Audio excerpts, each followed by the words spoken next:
جيلنا محمل برساله للاجيال اللي جايه، يا جماعه اتفرجوا على ماتش برشلونه وانتر. دقيقة ونص يا معلم، دقيقة ونص، حافظ على الكورة. التحكيم في مباراه برشلونه مع انتر كان سيئا للغايه. في فريقين حققوا تشامبيونز ليج لاول مرة في حياتهم قصاد انتر ميلان. يا جماعه ارسنال مش فريق مبني للبطولات، يعني دي ادارته، هي ده حقيقي. الاداره شايفه انه مش ده التارجت، ده حقيقي، مش ده ده حقيقي المهم. جدا. اللي بيشجع اي فريق ينتمي للكره الايطاليه يخبط لايك.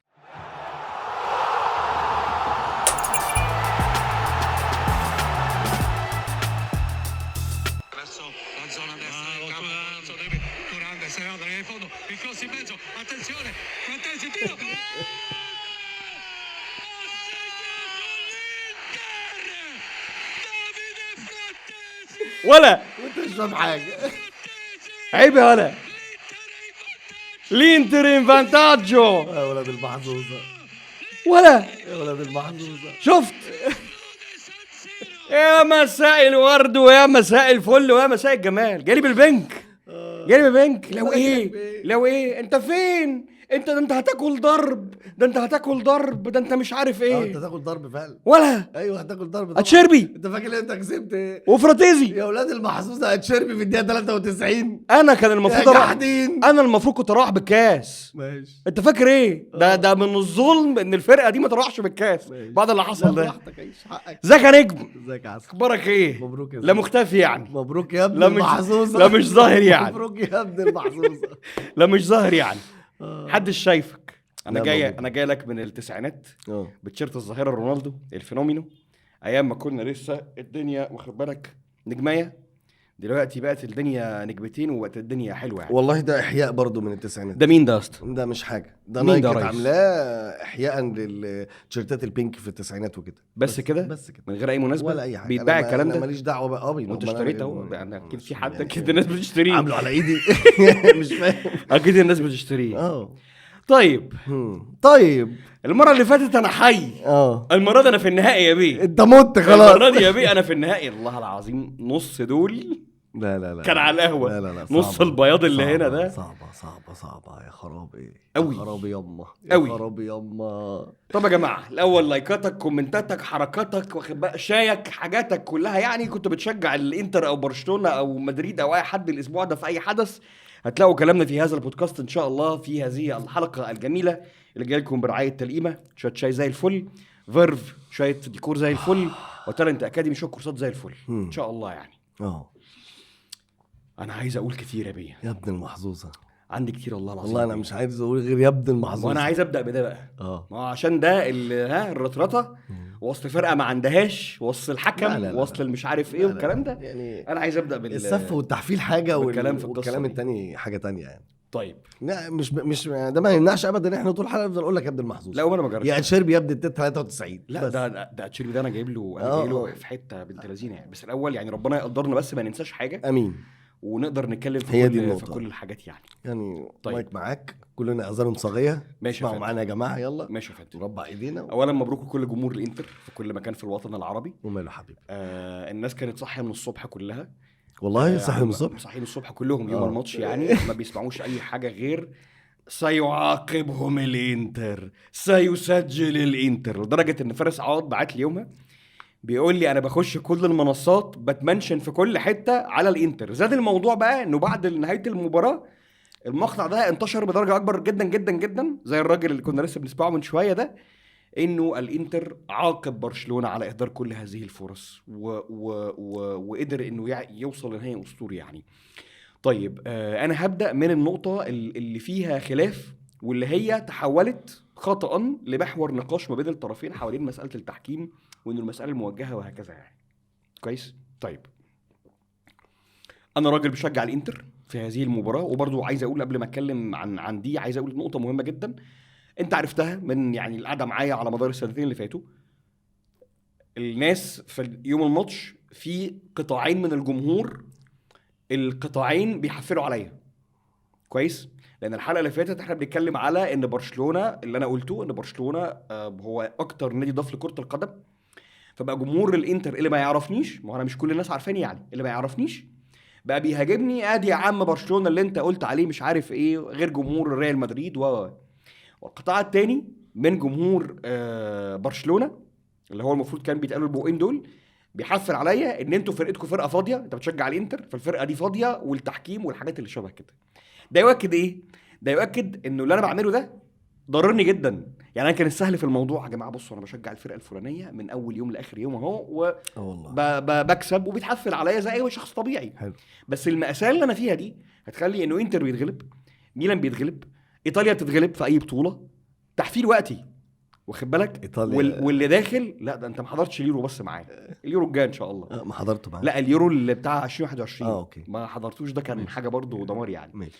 فجماعه انا واحد بحب الكوره، وواحد انا طلعت من وانا صغير وعيت على الكوره سنه 94، كانت كره المنتخبات وقتها هي اللي متفرج عليها، فانا تعلقت بالمنتخب الايطالي، ومن ثم الدوري الايطالي، ومن ثم بقت اي حاجه بتمثل الكره الايطاليه انا بحس ان انا انتمي الى هؤلاء فكريا طبعا في الكوره. يعني الكوره بتاعت ايطاليا بكل اللي بيحصل فيها من قرف ومن حاجات كويسه ومن قصه اتشيربي، ما هو النوع ده هو اللي جذاب في النهايه يعني. فده اللي خلى عندي حب للكره الايطاليه. فالنهارده لابس تيشيرت انتر زي ما كنت لابس تيشيرت ميلان قبل كده، ولما ميلان هيرجع تاني تشامبيونز ليج قريب ان شاء الله الموسم اللي بعد الجاي بقى، هيبقى أنا ده هو زي ما يوفي لو هو واقف النهارده هيبقى هو زي ما روما لو موجود هيبقى هو. دي حاجه ممكن تبقى مش مفهومه، الناس تشوفني حد يعني ايه العبط اللي هو بيعمله ده، بس للاسف هي دي الحقيقه يعني. اللي قلته عن برشلونه ده قلته وهفضل مقتنع بيه طول الوقت. ابو تريكه قال ان النهائي خسر برشلونه، وهذه حقيقه. هذا الفريق مع هانز فليك وهذا النادي الكوره اتعملت علشان ده. يعني لو انا حد ملوش في التشجيع قوي بس عايز يطلع يعمل رحله لاوروبا ويحضر مباراه في كره القدم، انا هاخد عيالي واطلع احضر مباراه لبرشلونه، عشان الكوره معموله علشان ده، عشان النوع ده من الجمال، من الفن، من السيطره، من الابهار، من لامين يامال. ده النوع اللي الناس تحب انها تتفرج عليه طول الوقت. وعلشان كده زي ما قال تيري اونري المدرجات عمرها ما هتبقى فاضيه طول ما برشلونه موجوده على قيد الحياه بهذا الشكل. ان شاء الله مع انه جاب بطولات، ان شاء الله مع انه خد ثلاثيه، ان شاء الله مع انه عمل حاجه، دي متعه كوره. اللي مزعل الناس انه رغم كل ده انت خسرت، نظرا لان الكوره مش احاديه التفكير. وهنا بقى نخش في التفاصيل. التحكيم في مباراه برشلونه مع انتر كان سيئا للغايه. تحكيم سيء على كل المواقف. ضربه جزاء لامين يامال تتحسب ضربه جزاء. انا ما اشوفش ان كره دومفريز فيها خطا، تدخل سوفت جدا ممكن يعدي، وبان في كادر من الكادرات ان هو داس عليه بعد كده بالمناسبه فتعدي عادي جدا. المواقف اللي حصلت اثناء المباراه في حاجات كتير من ورا ظهر الحكم. يعني اتشيربي قاعد يزق في بدري مفتري. بتعمل ايه يا جدع؟ مفتري والله العظيم. على الناحيه الثانيه لما اتشيربي اتف عليه عينك بعد ما جاب الجون والحكم عنده فار واللعيبه قالوا له ارجع انت ما شفتش اللي حصل، ما هو ما رجعش. طب في اخر دقيقه من الشوط الاول الاضافي لما كانت لعيبه انتر رايحه انفراد صريح والحكم صفر، تحكيم سيء. الفكره بقى ان الحاجات دي لا تقاس بالكيلو. يعني تحكيم سيء على الطرفين. شاف هانس فليك انه في ال50-50 لا هي مايله هنا سنه، وجهه نظر، بس في وجهه نظر وفي العبط اللي هو ايه، اللي هو اصل انفانتينو قال ان هو بيشجع الانتر فعشان كده هم عايزين يكرموا الانتر فاهلوا الفرقه. طب كويس، انفانتينو بيشجع الانتر هذه حقيقه. اليويفا من مصلحتها انها تضايق انفانتينو، ده رقم 1. دول اعداء. رقم 2 والله كنت هقول كده. لا يوجد اي حلم عند اي حد من اليويفا اهم من النهائي في برشلونه وريال مدريد عشان يبيع طار ريال مدريد. فمن مصلحه الناس كلها لو هم يعني ناس يعني نظريه المؤامره بقى يعني فشخه الدنيا ان برشلونه يكون موجود في النهائي طبعا. ده بافتراض ان في مؤامره. المشكله يا عماره ان احنا ثقافتنا العربيه، مش هقول المصريه، ثقافتنا العربيه دايما حطت موضوع التحكيم وموضوع انتماءات المعلقين والمحللين والمذيعين والمراسلين انه دايما في حاجه غلط، يا دايما في نظريه مؤامره موجوده في مكان ما وهي اللي بتحقق العداله. كويس، انا واحد كنت بشجع انتر في المباراه، بقولك ان التحكيم كان سيء وان في مواقف كتير كانت غلط على مدار المباراه قدام الحكم ومن ورا ظهر الحكم. فاذا كان جمهور برشلونه شايف من وجهه نظره ان هو اتظلم، له الحق ان هو يشوف اللي هو عايزه. بس انا كمان اتظلمت، مش هنا، لكن اتظلمت ان انا ما خدتش دوري ابطال اوروبا في النهائي قدام السيتي، وانا كنت حق ان انا اخد دوري ابطال اوروبا قدام السيتي. انا اتظلمت ان الموسم اللي فات كان ليا الحق ان اتاهل قدام اتلتيكو مدريد. في حاجات كتير بتحصل في الكوره انت كنت حق بس ما حصلش لسبب او لاخر. فاذا كنت ان انت شايف انه التحكيم جه معايا المره دي دون وجود شبهه دون وجود عمد، عادي جدا، بكره هيجي معاك، امبارح كان معاك، بكره هيبقى معاك. دي الكوره في النهايه. ده بقى ما يمنعش انه اللي حصل في الملعب ده يطلق عليه مباراه القرن.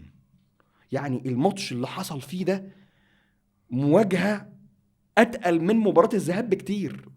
يعني تفاصيلها انت حاسس انه فاهم.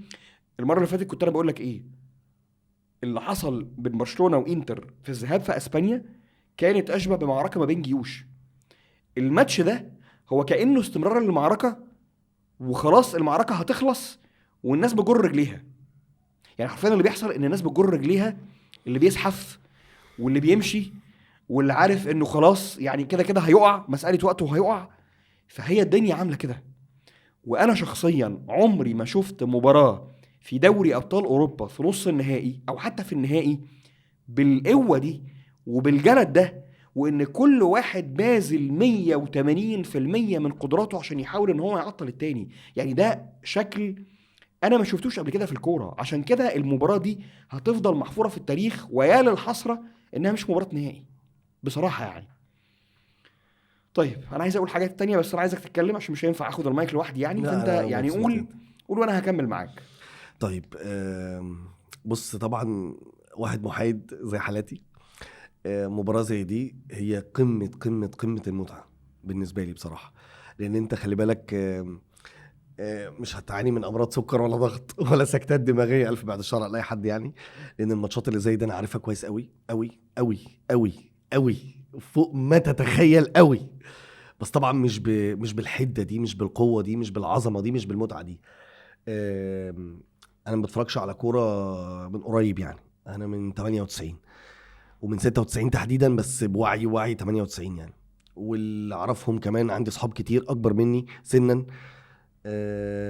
اتفرجوا على الشامبيونز ليج من زمان اكتر مني كمان يعني، حضروا فتره التسعينات كلها. حلو.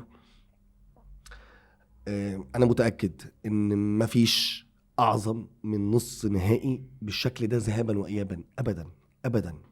ان انت تفضل، انت بتتكلم في 210 دقيقه صح، 3 ساعات ونص كوره عندك، يعني لحظة بلحظة في فترة بفترة بالشكل ده 50-50. انت مش عارف فعلا هي هتروح فين. لا بجد، يعني قبل اي كلام في اي حاجة، شكرا قوي لهذا المنتج، شكرا قوي انتر، شكرا قوي برشلونة. يا جماعة دي عظمة كرة القدم. مباراة زي دي اللي انت شفتها امبارح او اول امبارح يعني، بالذهاب والعودة، انت بص مطلع منها كم قصة ملحمية طبعا. كم قصة بطل، كم قصة الناس بتشير وتعيش معاها، من اتشيربي ليان زومر للامين يامال لناس كتير، لهانز فليك لسيموني انزاجي دومفريز لتورام لوتارو، عيش كوبارسي. على فكرة، هو انت ليه تفكر ان القصة مختزلة في انتر ميلان؟ لا خالص. ما هو على قد عبقرية اللي عمله انتر على قد عظمة برشلونة. وهو دي الفكرة. انا راجل اهو جاي لك من الحتة المحايدة تماما، لا يفرق معايا ده ولا يفرق معايا ده بربع جنيه، انا اسف جدا يعني. بس انا بقول لك اهو، الفرقتين دول طبعا انت خسران تطلع مقهور من ماتش زي ده 100%. بس حقيقي انت لازم تفتخر، انت لازم تتبسط يا ابني. انت بعد كده هتحس بقيمة ده. يعني سواء جمهور برشلونة او جمهور انتر خلاص مصيف، ورسان طيبين اهو، الوضع العينه باينه اهي. انما جمهور برشلونه لا يا معلم، عظمه فوق العظمه كمان.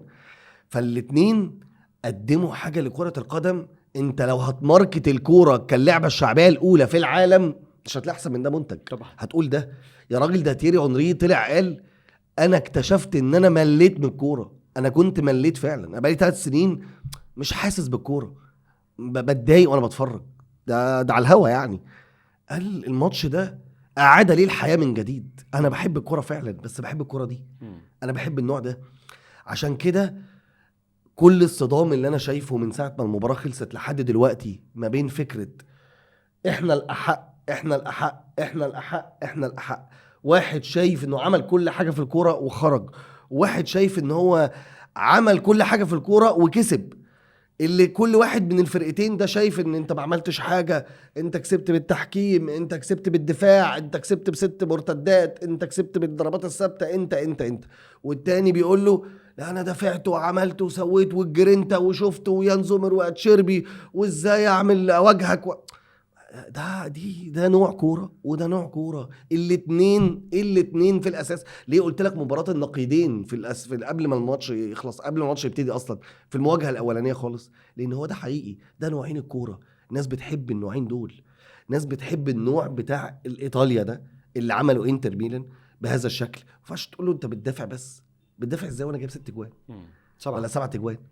ما هو بتدافع ازاي؟ لا انا بعرف اجيب جول بس بطريقتي، باسلوبي، بشكلي، فاهم؟ ونفس الكلام برشلونه، ما ينفعش تكره هذا النوع. ممكن النوع بتاع برشلونه هو المتعه.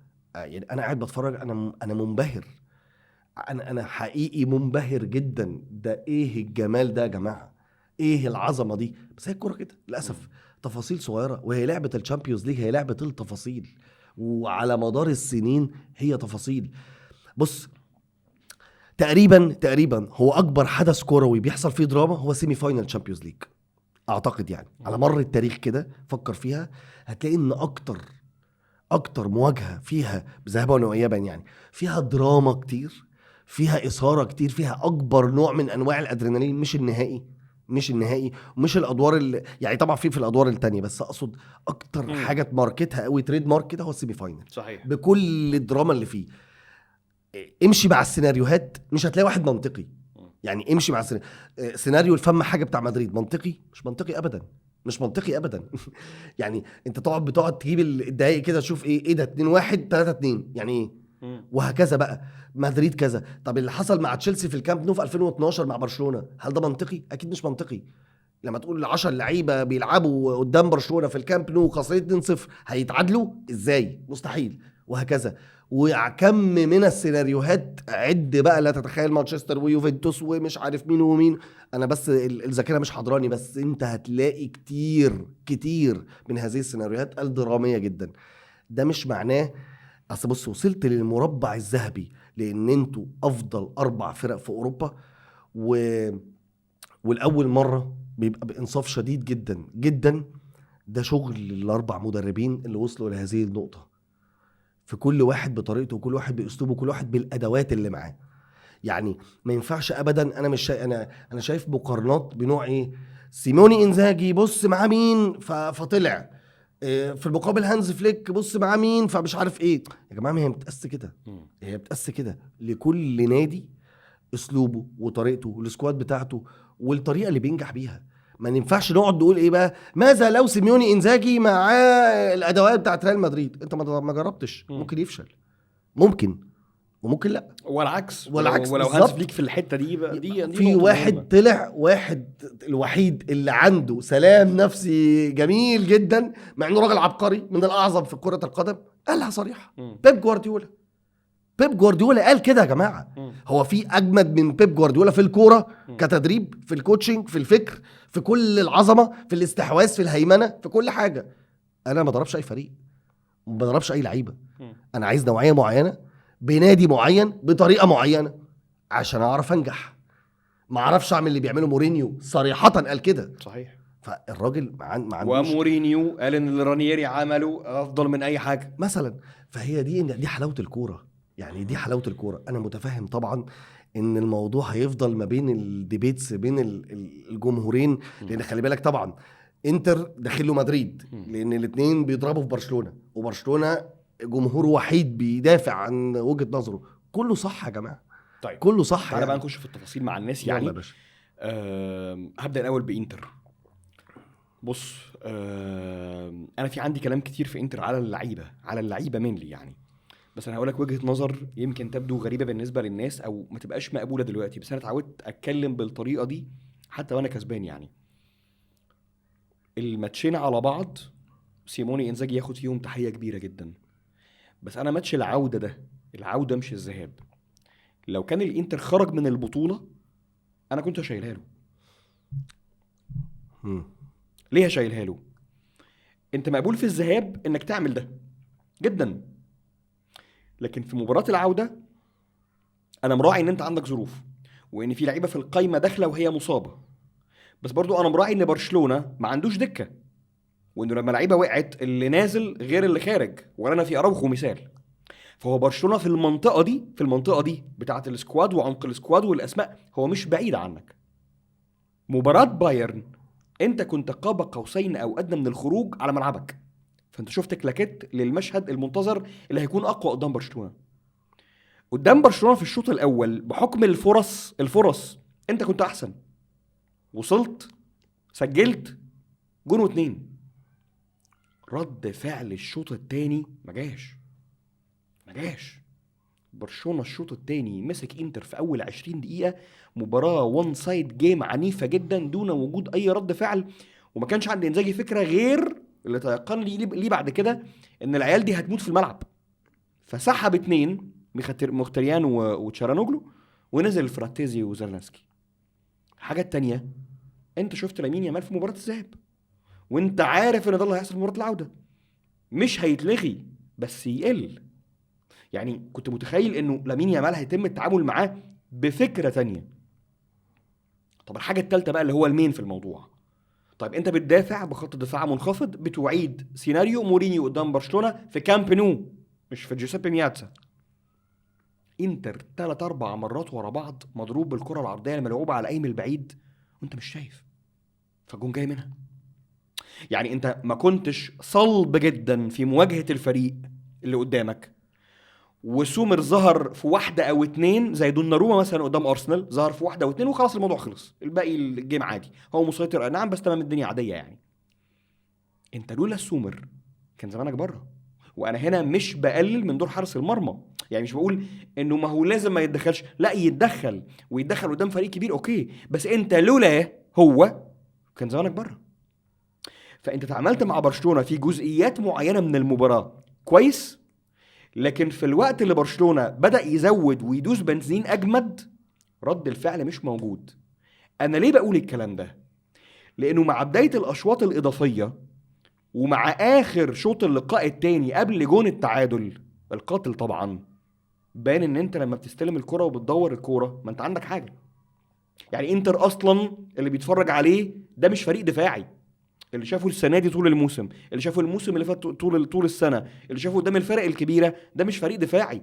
ده فريق الراجل كان بنيله انك بتنزل الاثنين بتوع نص الملعب يستلموا وتطلع الاثنين مدافعين وعمال تخترع.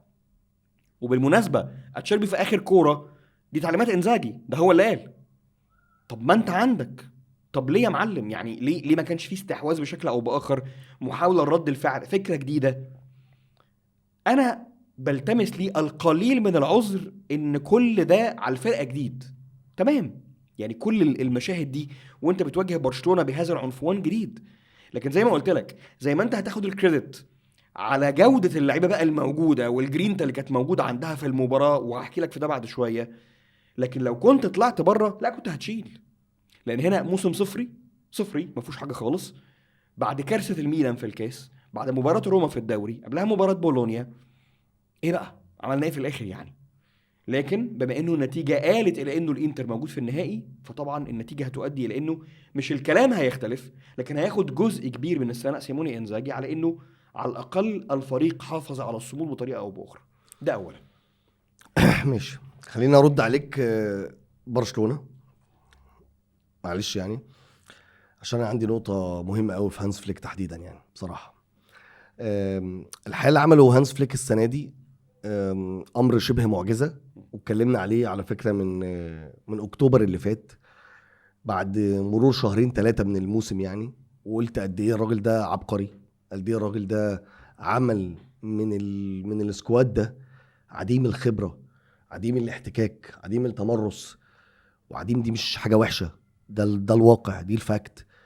قدر يصنع من الناس دي نجوم أبهروا العالم كله، بقوا أمتع فريق في العالم، أفضل فريق بيلعب كورة في العالم، قادرين إن هم يوصلوا بسقف طموح جمهورهم لأعلى مدى ممكن.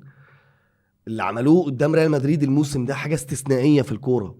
ريال مدريد حطوا بأوحش كل حاجة في الكون، ما ينفعش 3 ماتشات ورا بعض يحصل فيهم كده من فريق زي برشلونه، شويه عيال صغيره من الاخر يعني، فاهم؟ دي حاجه بين الغريمين معروفه، باختلاف البطولات، دوري سوبر كاس، لسه الدوري الجاي يعني الحسم اللي جاي. فاللي عمله هانس فليك حاجه عبقريه، حاجه عبقريه يا جماعه، من غير تدعيم، من غير اي حاجه. نفس الفرقه اللي كان بيعاني جدا منها تشافي الموسم اللي فات وبيعاني معاها جدا، بص انت عملت منها ايه؟ ايه الجبروت ده؟ ايه الشخصيه دي؟ ايه الروح دي؟ ايه الكره الحلوه دي؟ ما في شك ان انت بقيت ملك الريمونتادات. فانت عملت شخصيه قويه جدا اللي كانت بتعيب برشلونه في السنين اللي فاتت منذ رحيل ميسي، وحتى بوجود ميسي كمان في الاواخر بتاعته، صح؟ شخصيه الكومباكس، الريمونتادا، عصر برشلونه الذهبي زي ما بيتقال، ان برشلونه قادر يرجع في اي وقت، قادر يقلب النتيجه على اي حد. ده 1. 2، اخش في صلب المباراه بين الشوطين. انت قلت ايه لجيرارد مارتن؟ حقيقي والله قلت له ايه يعني؟ لا بجد، من لعيب ما جاش الشوط الاولاني، ما جاش، كارثه، نقطه ضعف واضحه. دومفريز بيدي يلا يا ابني نمشي من هنا حرفيا والله. ايه ده؟ الشوط الثاني ايه يا معلم اللي بيعمله ده؟ ومعلش عشان هي دي مرتبطه بمارتن يعني، ايه الكوره اللي شالها يان زومر دي؟ بص، كامل الاحترام والتقدير لكل التصديات اللي على مدار البطوله كلها، كامل الاحترام. دوناروما واخد رجل المباراه، ومش عارف مين واخد رجل المباراه، كل ده على دماغي، بكل تصديات يان زومر كلها صدات جميله جدا، وتقعد تتبسط وتقول الله ده تصدي، ده جميل، ده حاجه عظيمه، ايه الجمال ده؟ بس دي كوره جول بنسبه 100%. المرتده اللي بدات من لامين يامال ثم بيدري لعبها لجيرارد مارتن لعبها لجارسيا، دي جون طبعا. لا دي جون طبعا، مش كل بتوع لامين يامال، مش اي حاجه في الدنيا تانية، دي جون. ده جون، ده اكسبكتد جول 1.0 مفيش جون فاضي يا معلم. انا عملت ايه؟ جيرارد مارتن استوحى كل حاجه في حياته، في اغلى حاجه في الدنيا بالنسبه له، في الرول موديل بتاعه، وبدل ما يشوط راح اداها واحده، يلا يا باشا جون فاضي. ايه الامكانيه، ايه نسبه الاحتماليه ان زومر يا سلام يطير عشان جارسيا يعملها له بقى في النص شويه بس عاليه، فانت ايه ده يا عم؟ ده ايه ده يعني؟ فدي الصدة المستحيله، فدي صدت تشامبيونز ليج، صدت بطوله امين يا رب من الاخر يعني. فاجمالا بص انت عملت ايه لشخصيه فريق في الشوط الثاني. اي فريق، هات لي اي فريق عموما قصاد فريق زي الانتر بالصلابه الدفاعيه بتاعته، بقوه جمهوره على ملعبه، كسبان 2-0 الشوط الاولاني في مباراه ملحميه في الذهاب، خلاص خلصت. مين الشخصيات اللي معاك يعني؟ انت معاك يعني مثلا، لا معاكش كريستيانو، معاكش ميسي، معاكش رونالدينيو، معاكش رونالدو الظاهر، معاكش زيدان، معاكش الناس اللي هي ايه، اللي قادره تغير الكرة في بخط ايديها ده، فاهم؟ ما عندكش الناس دي، عندك عيال صغيره، صح ولا لا؟ طبعا. اتولد في يعني لا جازيتا دول سبورت ما جتبتش لما قالت ده مولد ظاهره اسمها لامين يامال، انا بدي الكرة لامين يامال، خد عيد تاني، خد يلا يا باشا اتفضل، يلا يا معلم ورينا. الراجل بيعمل ايه؟ الراجل بياخد الكرة، بيعمل كل انماط اللعب بكل الاشكال بكل حاجه. عنوان كوريري بعد الماتش يامالا، يعني امالا ده عطفا على اغنيه انتر باتزا انتر امالا، هو خدوا الواي بتاع يامالا وكتبوها يامالا عنوان الكوريري.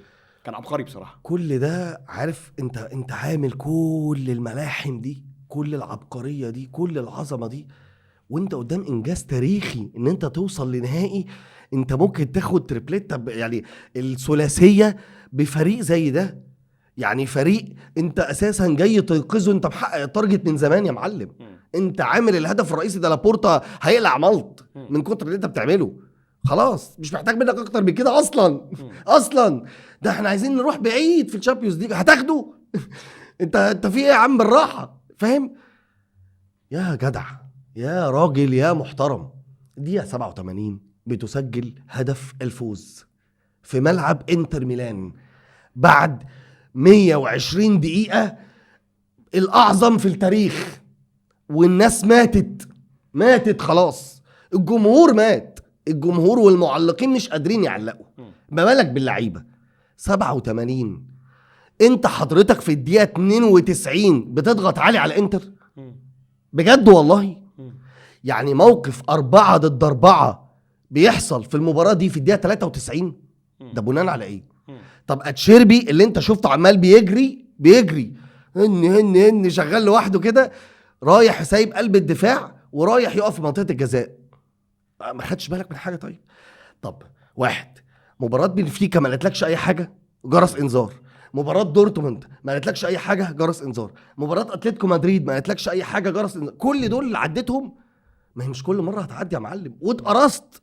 يعني مش ان انت مثلا كل مره عدت فانت واثق في، لا، كل مره يعني في حاجات عدت وفي حاجات قرصت فيها. مباراه اتلتيكو مدريد اللي خسرت على ملعبك، تقوم بقى في نهايه في نص نهايه تشامبيونز ليج اخر 5 دقايق ما كملوش، انت فاضل لك دقيقه ونص، وعارف ان اراوخو في الملعب وشفت اللي بيحصل من اراوخو كل مره. سيبك من اي حاجه يا عم، في بص اي حد ابن اختك في الملعب، يعني احترم رغبه صاحب الارض انه يتعادل. هو على الاقل يعني ما فيهاش تاكتكس، ما فيهاش اسلوب، ما فيهاش طريقه، ما فيهاش اي حاجه في الدنيا يا فليك، ما فيهاش اي مبرر، ما فيهاش اي منطق، ما فيهاش اي نوع من انواع اي حاجه خالص. انت حبيبي كده مش بتدافع، هي انت مش جايب جول في دقيقه 70، مش جايب جول في دقيقه 75، انت مش جايب جول. ده اسمه الجولدن جول. زمان كان في الوقت الاضافي حاجه اسمها الجولدن جول، تجيبه يخلص الماتش في الوقت الاضافي، ده الجولدن جول. انت جبت الجولدن جول، هتجيب الجولدن جول تخسر ازاي؟ انت عملت حاجه جديده في الكوره ان انت تجيب هدف ذهبي وتخسر، ده قانون جديد اختراع فليك في الكوره، مع احترامي يعني. 4 ضد 4، موقف 4 ضد 4. طب والعيال اللي بتضغط علي دي، ما انت مش شايفهم بيكحوا تراب ازاي؟ مش قادرين اصلا، هيضغطوا على مين؟ يان سومر راح قال لك انت بتعمل ايه؟ انتوا قاعدين هنا بتعملوا يلا يا ابني ترام يلا. ايه ده يا معلم ده؟ وانت شايف ان انت عندك مين الاربعه؟ مهدي تريمي اطول من كل لعيبه برشلونه اللي اتنين فوق بعض، ترام، دومفريز، اتشيربي، يا نهار اسود. ويان سومر بيلعب الكره العاليه، هتاخد مين يا ابني؟ هتاخد ده اراوخو عايز بينيجو مارتينيز عايز تشيزني فوق بعض عشان ياخدوها. ليه؟ لا بجد والله ليه عملت كده؟ ليه؟ اصل انت بمنتهى البساطه، انت زي ما انت بتقول، انت الشوط الثاني انت مستحوذ عليه كله، انت بتلعب الجيم اللي انت عايزه. ده لعيبه انتر بانزاجي كانوا انه خلاص استنفذنا كل محاولاتنا، عملنا اللي علينا والحمد لله، عملنا كل حاجه اصلا دي ينفع تتعمل وما ينفعش تتعمل مع فريق زي ده، خلاص. الشوط الثاني يا معلم انت ركبت، انت مش ركبت بس، انت ركبت لدرجه ان انت في 15 دقيقه في اول الشوط الثاني تك 2-2 يلا خلاص. فالماتش بقى عباره عن سجال ما بين يان زومر ولامين يامال واصحابه، شكرا، صح، خلاص. طب عايز ايه؟ حافظ على الكوره شويه. طيب شويه ايه؟ دقيقه ونص، صح، دقيقه ونص يا معلم، دقيقه ونص حافظ على الكوره. مفيش اكتر من اجمد من لعيبه الكوره اللي عندك اصلا. يعني عندك لامين يامال وعندك بيدري وعندك فرينكي ديونج، الثلاثه لوحدهم ممكن يجروا لعيبه انتر دي ربع ساعه. لو غير كده التانيين مضطرين ان هم اللي هيطلعوا يضغطوا عليك بالظبط، عشان ما عندهمش وقت. الله يفتح عليك يا شيخ، الله يفتح عليك. فانت عندك بقول لك 3 يعني لامين يامال لو خد الكوره وقعد يرقص شويه دول دقيقه، يعني هو بيرقص اصلا بقاله 120 دقيقه، فرقص دقيقه زياده مش هتفرق والله، ما هتفرق، صحيح. يعني توجيه بس، يا لامين رقص بعيد عن الجول. نقطه مهمه دي والله. ايوه طبعا هو 100% بعد المباراه هيبص يقول ماشي، انا غلطت، اكسبيرينس بقى يا جماعه، ونتعود ونرجع الموسم الجاي. اصل انت لعبت بشخصيه ولعبت باسلوب الكل هاجمك عليه، وانت نجحت وكسبت الرهان حقيقي بنسبه 100%.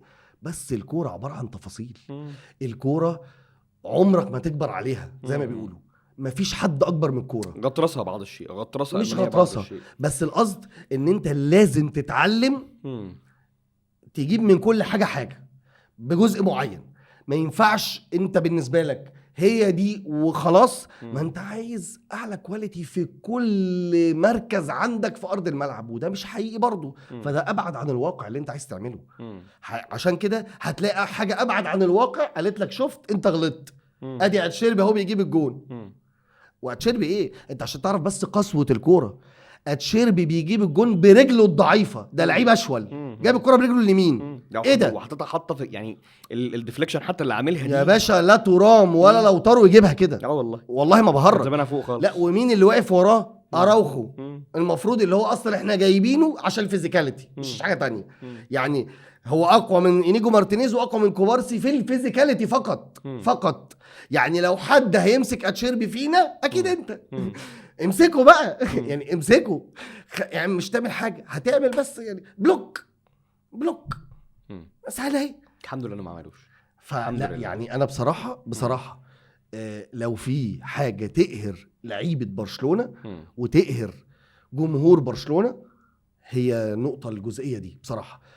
كارثه بكل المقاييس ان فليك يسيب النقطه دي، لان بصراحه ربنا مش بعد مشوار موسم كامل انت راهنت بيه قدام الناس وقدام العالم وخليت اللعيبه تؤمن والجماهير تؤمن وعملت كل حاجه وعملت بدل الكامباك 10 وعملت فوق العظمه للكوره متعه غير طبيعيه. الناس بقت تقول لك ان انت الامتع في التاريخ، مش فاكرين امتع فريق تاني قبل كده انت. صح. عشان تضيع البطوله دي وتضيع الرحله دي والمشوار ده بسذاجه في اخر ثواني. انا اسف ان انا مش هقول دقايق، مش دقايق طبعا، ليه ده مش دقايق طبعا مختلفه. بس هو بقى يحسب له عشان لما نيجي لارتيتا لما نتكلم يعني يحسب لهانس فليك انه بعد نهايه المباراه لما الادرينالين كان عالي وبدا يقول ان كل مخالفه 50-50 هي لصالح انتر تحكيميا، قبل ما يخلص المؤتمر هو قام قال على فكره يا جماعه هو انا قلت في الاول انه 1 2 3 4 بس انا هنا ما اقصدش حاجه، انا بتمنى التوفيق للانتر لان هم عملوا ماتش كبير و فده بيعكس اللي انت بتقوله انه يا جماعه القصه مش قصه انه تحكيم تحكم في حاجه او انه المساله كانت ان لعيبه برشلونه عملوا كل حاجه فكان لازم ان هم ياخدوا البطوله. لا، هي الفكره مش كده خالص. هي الفكره انه هي الكره عامله كده، تفاصيلها الصغيره عامله كده يعني. طيب انا بس على برشلونه على الشوط الثاني وموضوع لامين يامال ده بصراحه يعني لازم بصراحه يعني مش مساله ياخد حقه، واحنا مدينه حقه من زمان جدا. انت فاكر ان حتى احنا من الموسم اللي فات احنا كنا بنقول ان الكلام عليه مش اوفر، يعني مش اعلى مما يستحق. وهنا برضو عندنا نقطه، يعني انا لما قلت ان لامين يامال احسن لعيب في العالم وانت كنت شايف ان رافينيا احسن لعيب في العالم قبل ما أنا نرجع، كنت شايف خالص ساعتها لا لا لا لا لا, لا خالص. عمري ما شفت من 3 شهور عمري قلت لك ده مرشح. ده انا راجل، ده انا اتهاجمت عشان قلت صلاح يستحق البالون دور على رافينيا فعلا. مش العكس، ما تخليناش بقى نقلب البتاع. يعني انت قلت صلاح؟ ايوه طبعا. أوكي. قلت لك ساعتها لما ليفربول خرج قلت لك رافينيا مرشح لبالون دور. والنهارده تحول لامين يامال، يعني النهارده بقى عندنا يقين ان لامين يامال هو المفروض طبعا الشك ده اللي ياخد بالون دور يعني. هنا انا عايز اتكلم في ايه. لامين يامال بعد 2-0 هو اللي بيجمع اللعيبه، هو اللي بيتكلم معاهم قبل ما يطلعوا بين الشوطين. وتقارير الصحافه الاسبانيه النهارده بتقول ان بين الشوطين هو اللي بيتكلم، يعني هو اللي بيتكلم في الدريسنج روم مع اللعيبه وبيقول ان احنا لازم هنروح وهنرجع و بالمناسبه هو وديونج الاثنين مع بعض. وبعدين بينزل فاخطر الهجمات غير بتاعه الجيرار مارتن، اخطر الهجمات هو اللي عاملها. انا بس عايز اتكلم على درجه الاتقان اللي هو وصل ليها، ان هو بقى عارف ان في مرحله ما انا كده هتضرب في المباراه، فبقى الشكل انه ازاي ان انا احط الكور بالشكل اولا السريع، ثانيا الكره اللي سومر شالها مثلا هو شايطها تشعر للوهله الاولى ان هي رايحه بره، بس هو حاطط الديفليكشن فيها ان هي عبال ما هتلف فهي هتروح في اخر الدنيا خالص جنب القايم فهتخش، فيضطر ان التاني يفضل طاير الطيران ده بفرد تقدير الاتنين عشان يلحق. اتقان الحركه بالنسبه لامين يامال على صعيد التكنيك بقى مرعب. وبعدين النظريه هنا مع الفرق الكبير طبعا اللي لسه لحد النهارده لميسي 100%، بس ميسي كان نقطه عظمته الاولى ان هو بيلعب على رياكشنك، يعني هو بيخش الاول هو عارف ان انت جاي كده هو بيروح كده طول الوقت. لكن لامين يامال لما بيستلم هو بيقرر ان انا هنا هقوم جاي ماشي للعمق شويه، هو واخد القرار ورايح. انت مش عارف تتعامل مع القرار، يعني انت كمدافع انت مش عارف تتعامل معاه، يعني انت عارف ان هو رايح هتروح معاه بس انت مش عارف تمد رجلك. اي نعم، ودي بقى نقطه ممكن تبان قدام، انه لما مهدي تاريمي نزل وبقى وظيفه من وظايفه ان انت موجود مع لامين يامال في جزء من اجزاء الملعب، اللي كنت بتكلم فيه المره اللي فاتت ان زيلينسكي لو موجود هنا ممكن تفرق. كم كوره في الاضافي اتاخدت منه بهذه الكيفيه، انه لا بقى عند حته معينه لازم اكبس جامد. لكن الميزه فيه انه مع كتر العدد 1 2 3، لا المساله مش كده، فرق تاني. ميسي في احيان كتير كان بيعالج الموضوع بالسرعه. يعني ايه؟ يعني انت بتستلم الكوره بتروح وبعدين تك تك تك تك وانت تجري بالكوره.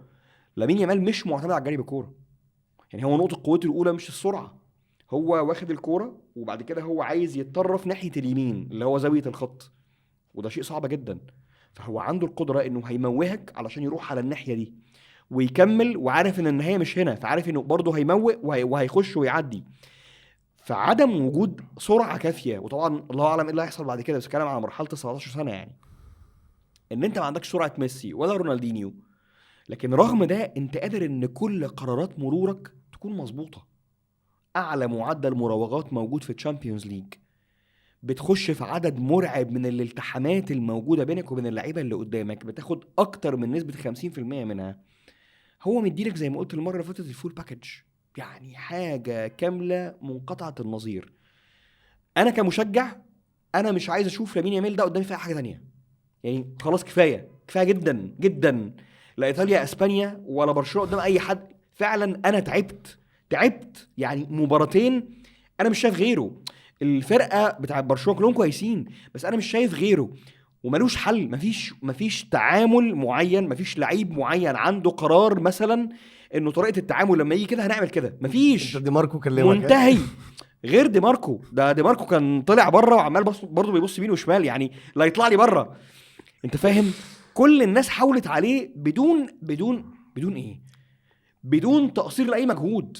يعني باستوري طلع له، دي ماركو جاله، اوجوستو نزل له، مختاريان ملعب عليه، كل الناس عملت معاه كل حاجه في كل مناطق الملعب، مفيش. راجل صعب جدا، حاد جدا في قراراته، عنده ثقه ان كل القرارات تطلع مظبوطه. ده بدون عنصر سرعه، زي ما بقول لك، بدون عنصر سرعه انك بتستلم وبتستغل السرعه تك تك تك تك تك. هو مش كده، قراراته سهله رزينه موثوقه مهما كان انا فين من الملعب. فلولا وجود حارس عملاق زي سومر كانت اي كره من دول مستحقه لبرشلونه ان هو يكسبها ويتاهل بصراحه. طيب طبعا اكتر حاجه كانت مثيره للجدل ان بعد الماتش انا كتبت قلت يعني البالون دور اتعملت عشان حاجه زي لامين يامال اللي انت شفتها دي، اللي احنا كلنا شفناها الموسم ده حقيقي يعني، وتحديدا بقى في الماتشات اللي هي التقيله، اتقل ماتشات اللي هو سيمي فاينل تشامبيونز ليج قدام فريق زي انتر، يعني فريق دفاعي من الطراز الرفيع يعني. بص بقى، عشان الناس بتقول مبالغه والناس بتقول كذا والناس بتقول كذا، طيب هقول لك على نقطه. ليه الناس اصلا في عموما لما تيجي توصف حاجه بتوصفها بناء على شويه حاجات معينه؟ يعني ايه؟ يعني لما تقول على الناس سيموني انزاجي قال على لامين يامال، دي ظاهره بتحصل كل 50 سنه ان انت يجي لك لعيب زي ده. ايه الظاهره اللي في لامين يامال؟ الظاهره حضرتك ان انت لما بتشوف لعيب ناشئ عنده 17 سنه عنده 18 سنه عنده بوتنشال، فبتشوفه على ارض الملعب، المدير الفني بيشوفه بيتفرج عليه وكل الناس بتتفرج عليه، بتلاقيه ايه؟ عنده لمحات فنيه كويسه جدا، تقول القماشه دي حلوه، اللعيب ده يجي منه. بس طبعا عنده قرارات كتير غلط. طبيعي لعيب صغير ما عندوش احتكاك ما عندوش خبره، يقول لك ايه لسه شويه بيتعلم، فطبيعي فالجمهور يحميه وبتشوف ده صح. لما لعيب صغير بيطلع من النادي بتاعك فيطلع يبتدي يعمل باص غلط، يبتدي يعمل شوطه غلط، يبتدي يعمل قرار غلط، الجمهور بيسقف له ليه؟ شايف لعيب صغير لسه بدري عليه، لسه بيتعلم، لسه ما وصلش، ده طبيعي. بس لما تجيب لعيب عنده 17 سنه، هو بقى له 17 سنه، بقى له 5 سنين، بقى له 17 سنه، ما علينا يعني، هو بقى عنده 17 سنه، هيتم 18 يا سيدي في يوليو اللي جاي، حلو. بيلعب نهائي اوروبا وبعديها بسنه بيلعب سيمي فاينل تشامبيونز ليج، رجاله بشنبات عندهم 38 سنه في ارض الملعب بيتفرجوا عليه وبيستنوا منه الحل، ورينا هتعمل ايه يا عيل يا صغير اللي عندك 18 سنه، وعنده من الشخصيه انه يقود فريق بحجم برشلونه وهو متاخر 2-0 في مباراه عوده امام انتر في ملعبه، ويبقى مستنيين الحل من العيل ده. بقرار من العيل ده، بمدير فني زي هانس فليك قاعد بره مستني احنا هنتفرج على مين يامال. في حد من الاعضاء الجهاز الفني في برشلونة اتكلم، الاتليتيك عامه يعني ما بيتذكرش اسمهم، الناس اللي طبعاً. اللي بتعمل عنهم ريسيرش والحاجات دي يعني. الراجل ده قال جمله في نص الموسم، قال في لعيبه دي فلسفتهم في التدريب، يعني هو بيحكي الفلسفه بتاعت هانز فليك وهكذا. فبيقول عموما في عرف الكوره في بعض اللعيبه بنعمل لهم نمط معين عشان ناخد منهم افضل منتج. انا عارف مثلا النمط ده، فاللعيب ده باسير كويس جدا، او اللعيب ده بيمرر بشكل كويس جدا، فالنمط ده هيساعده قوي، فهيطلع لي افضل حاجه عنده وهكذا. قال بس في لعيبه احنا بنتفاجئ بيها، فما اقدرش اوجهه، لان 100% قرار اللي في دماغه والكوره في رجله احسن بكتير من اي حاجه انا اقولها له، وبالتالي هو انا حافظ عليه واحتويه ما وجهوش. ده اللي عمله جوارديولا مع ميسي. فهانس فليك قدام لامين يامال ما بيعملوش حاجه. انا ازاي هوجه فكره زي دي؟ ازاي هوجه شخصيه زي دي؟ الراجل بيبقى عنده فكره في دماغه بيعملها مره، طب ما بتجيش فبيعمل فكره تانية، فبيعمل فكره تالتة، والتلاتة اغلب الوقت بيبقوا بنسبه 80% صح. انا مستحيل اوجهه. فهي دي بتطلع منها كلمه ده ظاهره، دي حاجه جديده، ده حاجه مش متعارف عليها، ده منتج احنا ما شفناهوش قبل كده. لان مش الطبيعي بتاعه انه يحصل كده. الطبيعي بتاعه بيحصل ايه؟ بتشوف لعيبه كتيره عندها البوتنشال، شايف انها ده كمان 3 سنين 4 سنين تستوي تبقى حلوه قوي. هل معنى كده ان لامين يامال وصل للبيك؟ لا طبعا، مين قال كده؟ بس اللي هو وصل الحد الادنى اللي هو وصل له ده، دي ظاهره. طبعا. ازاي تبقى حاجه اسطوره في الكوره ان هو يفضل يعمل ده لمده 20 سنه عشان يوصل لليفل كريستيانو وميسي؟ صح. انما الليفل اللي هو وصل له ده، هي دي متعه الكوره. ان لعيب ياخد الكوره، كلنا عملنا كل حاجه من تاكتكس، من رقابه، من شراسه، من ضغط، من كل حاجه ليها علاقه بانواع الكوره، ان انا احاول احجمك كفريق، بس انت عندك واحد بيعرف يحل اي مشكله، بيحلها بسحر بمهاره، ده ملهاش حل. فعبقريه بيدري ان انت قادر تديله الكوره في اي مكان في الملعب، هو قادر يطلعها من رجله بشكل صح، رغم الضغط رغم كل حاجه، بس في الاخر انت بتلعب في الاريا دي، يعني هو مش هيقدر يعمل اكتر من كده. خلاص. نفس الكلام فرينكي ديونج، يعني سيموني انزاجي قال انا فرينكي ديونج ده عبقري طبعا بالكوره، لان اللي ساعد برشلونه ان هو يفضل هذا الكم من الاستحواذ وهذا الكم من الفرص عماله، ومره في الثانيه في الثالثه في الرابعه، ان الكوره بتتصرف بشكل صح جدا، في 2 شغالين ورا بعض فوق كل الثلاثه اللي بيهاجموا، فرينك ديونج وبيدري، تك تك تك تك تك الكره بتجيلهم بتطلع صح. فدي حاجه طبعا مشغله المكن، بس في الاخر انت كنت هتعطل قدام بلوك زي بتاع انتر، كنت هتعطل قدام حاجه صعبه قوي بدفاع صلب قوي زي انتر.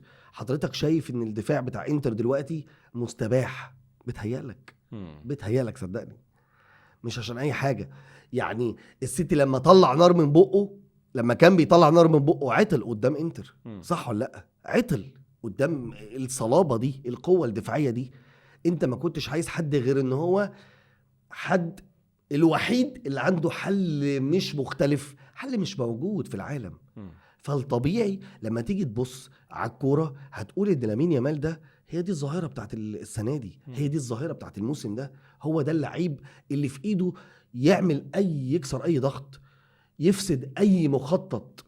انت اللعيب الوحيد اللي بتدافع عليه ب3 ومش قادر. يا راجل ده ال3 لو كتع، عشان ما تقوليش بس اصل ده باستوني ومختريان ودي ماركو فلو مش عاجبينك يعني، فانا بقول لك اهو هات لي اجمد 3 انت عايزهم، الراجل عنده القدره ان هو يعديهم عادي جدا. ما هو انا بقول لك ليه القرار، ليه لعيب زي ده صغير يا راجل، ده في اول 30 ثانيه، في اول 30 ثانيه ضغط، خد الكره من باستوني، لعب الكره في نص في كسر من الثانيه، تك الأولمو في جوه منطقه الجزاء، ده قرار صح. التسديده اللي فضل بيحرجم عليها حطها في البعيده، ينزمر طلعها، ده قرار صح. الكره اللي في العارضه ده قرار صح. ضربه الجزاء بتاعت مختريان ده قرار صح، اللي ما اتحسبتش ضربه جزاء في الاخر وخد فيها فاول. طب عد كام مره هو رقص فيها وصنع فرصه لبرشلونه، بص كام قرار صح. فانت متخيل انت واصل لفين. فنفس هو اللي احنا قلنا على فينيسيوس جونيور السنه اللي فاتت، اللعيب الوحيد اللي قدر يكسر اي ضغط، واللعيب الوحيد اللي يستاهل البالون دور على الاداء العالمي اللي عمله تحديدا في الشامبيونز ليج. مع انه مش الاكتر مساهمه ولا الاكتر تهديفا ولا الاكتر اي حاجه في الدنيا، صح؟ يعني هات رافينيا امبارح وهات لامين يامال. رافينيا كل ما بياخد الكوره بيديها لامين يامال، صحيح. ده في كل الاوقات بيبص فين لامين يامال اهو، خد الكوره خد الكوره. مع ان امبارح فعليا مين اللي سجل؟ رافينيا. مين اللي ما سجلش؟ لامين يامال. طبعا صح. طبعا. بس على ارض الملعب طوال ال 120 دقيقه مين اللي عنده الحل؟ مين صانع خطوره؟ مين اللي بيعمل كل حاجه يا راجل؟ ده في المرتده لامين يامال لما خد الكوره ده ابدا مش تصرف لعيب صغير ابدا. انت واخد مرتده ورايح 3-2 يعني اجري ويلا بقى، لا خد الكوره بيتقل راح لاممها، بص شاف ده واحد ده فاتح، خد مارتن. ايه يا معلم ده؟ ايه البرود ده؟ ولا يعني الواد طالع كأنه يعني ولا اي حاجة، عادي ايه المشكلة؟ فالبرود ده يعني بالشخصية دي وعنده 17 سنة بيتصرف المواقف دي، هو ده اللي تقدر الناس. عشان كده كل العالم اللي منتمي للكورة من محللين من صحفيين من لعيبة قديمة من مدربين بيبصوا لهذه الموهبة ويقول لك ظاهرة، بيقول لك يعني دي حاجة فعلا احنا يعني بنتبسط لما بنشوف حاجة زي دي. وده برضو علشان ما يبقاش فردي يا عمارة، هو ده على الفريق كله. يعني برضو لازم نقول هنا نقطة مهمة، انه لامين يامال فارق فرديا جدا مع الفرقة دي، بس تكوين الفرقة كده. وبرضو هرجع لسكوير وان اللي احنا كنا بنتكلم فيه في اول الحلقة، يعني انه يا جماعة في فرق كبير ما بين الانتصارات والبطولات والتأثير في الكورة. وده انا وضحته المرة اللي فاتت، بس لازم ان احنا نوضحه تاني. الفكرة مش انه مين خد كام تشامبيونز ليج او مين خد كام دوري، الفكرة في التأثير اللي انت بتسيبه في مباراة هيبقى شبه مثلا التأثير اللي هولندا عملته في السبعينات رغم انها ما خدش كاس عالم مثلا. فده اللي برشلونة بيعمله، انه انت اديت العالم جرعة كبيرة جدا من السعادة، لدرجة ان الصحف الاسبانية بتاعتك، رغم اللي انت قلته عن فليك حقيقي بالمناسبة في اخر كام دقيقة انه كان لازم يقفل اكتر من كده، بس كله بيحتفل بانه الفرقة دي تستحق التحية والاحترام، وانه ده المعنى الحرفي الوحيد اللي في التاريخ اللي اسمه خروج مشرف. يعني النظريه الوحيده اللي تقول ده خروج مشرف في تاريخ الشامبيونز ليج بهذه الكيفيه بهذه الطريقه، الخروج مشرف بيكون كده. فهي النظريه ان ده تاثير الفرقه. يعني انت ممكن تقعد تفكر فيها تقول طب ما هو في النهايه لما التاريخ هيعدي بعد 20 و30 سنه الناس هتفتكر المباراه دي، هتفتكر المباراه دي. اي حد يتفرج على المباراه دي هيفضل فاكرها. يعني جيلنا محمل برساله للاجيال اللي جايه، يا جماعه اتفرجوا على ماتش برشلونه وانتر وشوفوا برشلونه في الماتش ده كان بيعمل ايه. يعني وانا زي ما قلت لك في الاول، انا واحد بشجع انتر وبقول ان الفريق ده لو كان تاهل كان هيبقى تاهل مستحق، لان برشلونه عمل كل حاجه في الكوره وضيع فرص لولا وجود مش ضيع، لولا وجود حارس مرمى عملاق بأتم معنى الكلمه كان الفريق ده هيتاهل 100% بلا نقاش وبلا جدال. وانه المجهود اللي بذله لعيبه برشلونه على مدار المباراتين انه يلعب بطريقه لعبه قدام اعتى الفرق على مستوى العالم في الدفاع، هو وصل للقمه لو ما كانش فيه اكتر من كده. فالفرقه دي تستحق التحيه والاحترام وتوضع في تاريخ كره القدم، انه لقد راينا هانز فليك وفريقه في هذا الموسم. يعني كل ده بقى لازم تبص على الناحيه التانية من زاويه تانية. حسين ياسين بيحكي لي بعد نهايه المباراه ان المشهد من المدرجات كان مرعب، مختلف بقى عن اي حاجه متشافها من التلفزيون او من حفيظ دراجي، ده موضوع مختلف.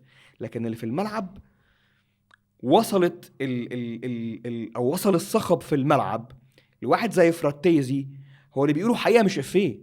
يعني هو اللي بعد نهايه المباراه لما هنري قال له سجلتها ازاي، قال له انا لو ما كنتش سجلت دي كنت هتنفخ، ماشيها هتنفخ يعني ماشيها هتنفخ. قصه اتشيربي بقى هي مختلفه جدا، واسمح لي ان انا يعني لان الموضوع عجبني جدا جدا. يعني اتفضل يا فندم.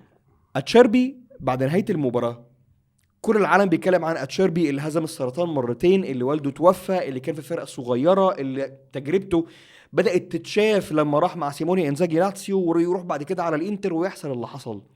لكن لا جازيتا ولاد اللعيبه بصراحه يعني سابوا كل الكلام ده وراحوا على الوشوم اللي كانت في جسم اتشيربي. كميه وشوم غير عاديه. هي الوشوم دي بتقول ايه؟ كويس. لا جازيتا، وده ترجمه صديقي العزيز محمد FCIM على التويتر، يعني هو اللي جاب التحقيق بتاع لا جازيتا، وكل وشم بيرمز لايه؟ جزء من الوشوم حاجات عاديه، يعني جناحين على الظهر، رقم 15 اللي هو رقم التيشيرت بتاعه، لكن انا وقفت عنده الوشم رقم 4 اللي لاجازيتا حاطط عليه دايره. هناك قوه دافعه اقوى من البخار والكهرباء والطاقه النوويه، وهو الاراده. ده اينشتاين.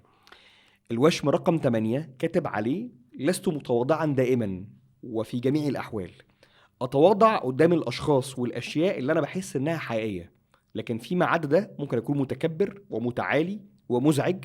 أنا عندي في النهاية كنز داخلي بؤمن بيه، سواء كنت على حق أو لأ لازم أدافع عنه. الرقم 7 في الوشوم: ذات يوم ستستيقظ ولن يكون هناك وقت بعد الآن لفعل الأشياء التي لطالما حلمت بها، افعلها الآن. دي مقولة باولو كويلهو. هو واخد مجموعة من الحاجات اللي تناسب الشخصية اللي هو بقى فيها. إنه شخصية حد ما حققش حاجات كتير، عانى من حاجات كتير، كان أقرب للموت من الحياة في أحيان كتير. القوة اللي اكتسبها أتشيربي في التغلب على أي حاجة في الحياة، ده اللي عكسه اللي حصل في الكورة. فالوشوم دي هي وكأنها عامل محفز بالنسبة له، مع دعم الجمهور اللي كان غير عادي بعد رجوعه كذا مرة. فالانطلاقة لحد النهاية بتسجيل الهدف ده كان هو الحاجة اللي بتدور عليها. انه اذا كان كل الناس دي هتروح بعد كل اللي احنا عملناه ده واحنا ما حققناش حاجة، فانا هاخد القرار وانا اللي هعمل ده. وقد كان لعيب على المستوى الفردي ممتاز في كل حاجة ليها علاقة بأصل الدفاع الإيطالي. خد بالك، انا ما بحبش موضوع انه ايطاليا والدفاع فالكل بيدافع، ده غير حقيقي.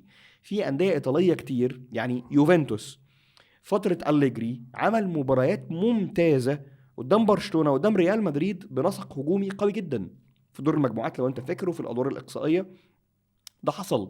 ميلان في احيان كتير كان بيعمل ده، بس هي الفكره انه انتر ده كان محتاج للقوه دي قدام الفرقه دي النظريه يعني. عايز اقول حاجه تانية. ناس كتير بتتكلم على انتر ان هو اعاد 2010 وانه ده الطريق اللي انتر بيكتسبه. انا اقدر اقول انه ايطاليا لو بتعنون بقوة دفاعها من حيث الاندية، فانتر هو النموذج الوحيد اللي ينطبق عليه النظرية 100%. لانه انتر بتاع هيلينو هيريرا في الستينات، انتر العظيم الجراندي انتر، اتبنى في الاساس على ده، ان رجوع لعيب من نص الملعب، ارماندو بيتشيري، الناس اللي يعني قرأت التاريخ بتاعه انه يرجع لورا، يكون وسط الاتنين قلوب دفاع، وفاكيتي يفتح الطرف من ناحيه الشمال، وكانه الطريقه دي هي طريقه نجاح انتر على مر تاريخه، اصبحت تريد مارك. ثم انتر مع جوزيه مورينيو اللي ما عملش ده، لكن صموا ايتو بيانه وكانه بيعمل ده، ان انت ركنت الباص ورجعت في الاوقات الحاسمه في لقاء برشلونه وكانك ظهير، عشان يجي سيموني انزاجي يكتب ده. النظريه هنا ان كل الكلام ده وزان من الناحيه التانيه قوه هجوميه جباره في المباريات التانيه. يعني انت عملت ده مش طول الوقت، بل انه انتر لعب قدام بايرن في 2010 مباراه قويه، قدام برشلونه في لقاء الذهاب والثلاثه بمباراه قويه، انزاجي عمل مباريات ممتازه على صعيد دور المجموعات. لكن لما جيت قدام فريق باين ان العوامل الفرديه افضل منك بكتير، الحلول افضل منك بكتير، اللعيبه دي جايبه اخرها، كان هذا هو الحل. لكن حاجه من الحاجات الاسطوريه اللي هتفضل موجود في تاريخ ايطاليا، انه هذا الفريق هو اللي فعلا مثل كلمة الكاتاناتشو او كلمة الدفاع الايطالي ولا احد غيره. اسمح لي اتكلم على الانتر بقى. اتفضل يا فندم. مش خالص على اتفضل يا فندم. انتر يعني. مبروك طبعا لكل مشجع انتر التأهل، هذا التأهل العظيم يعني. بس الحقيقة في واحد بقى لازم يجي دوره، هو سيموني انزاجي. خلينا نبدأ الكلام ان ده اكتر مدرب اندر في اوروبا، خلاص يستحق اللقب عن جدارة واستحقاق يعني. مدرب مش ابدا مش هياخد الكريدت بتاعه اللي بقاله كتير بيحاول فيه، بس الانصاف في الكوره مرتبط بتحقيق البطولات والبطولات الاوروبيه تحديدا، لو انت بتتكلم على الليفل الاعلى تحديدا يعني.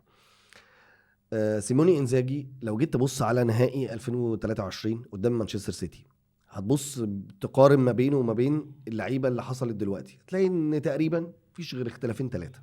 مثلا كان عنده اونانا، واونانا كان حارس مع انتر ابعد ما يكون عن الحارس دلوقتي طبعا. حلو، فكان حارس مميز جدا، ما بقاش موجود.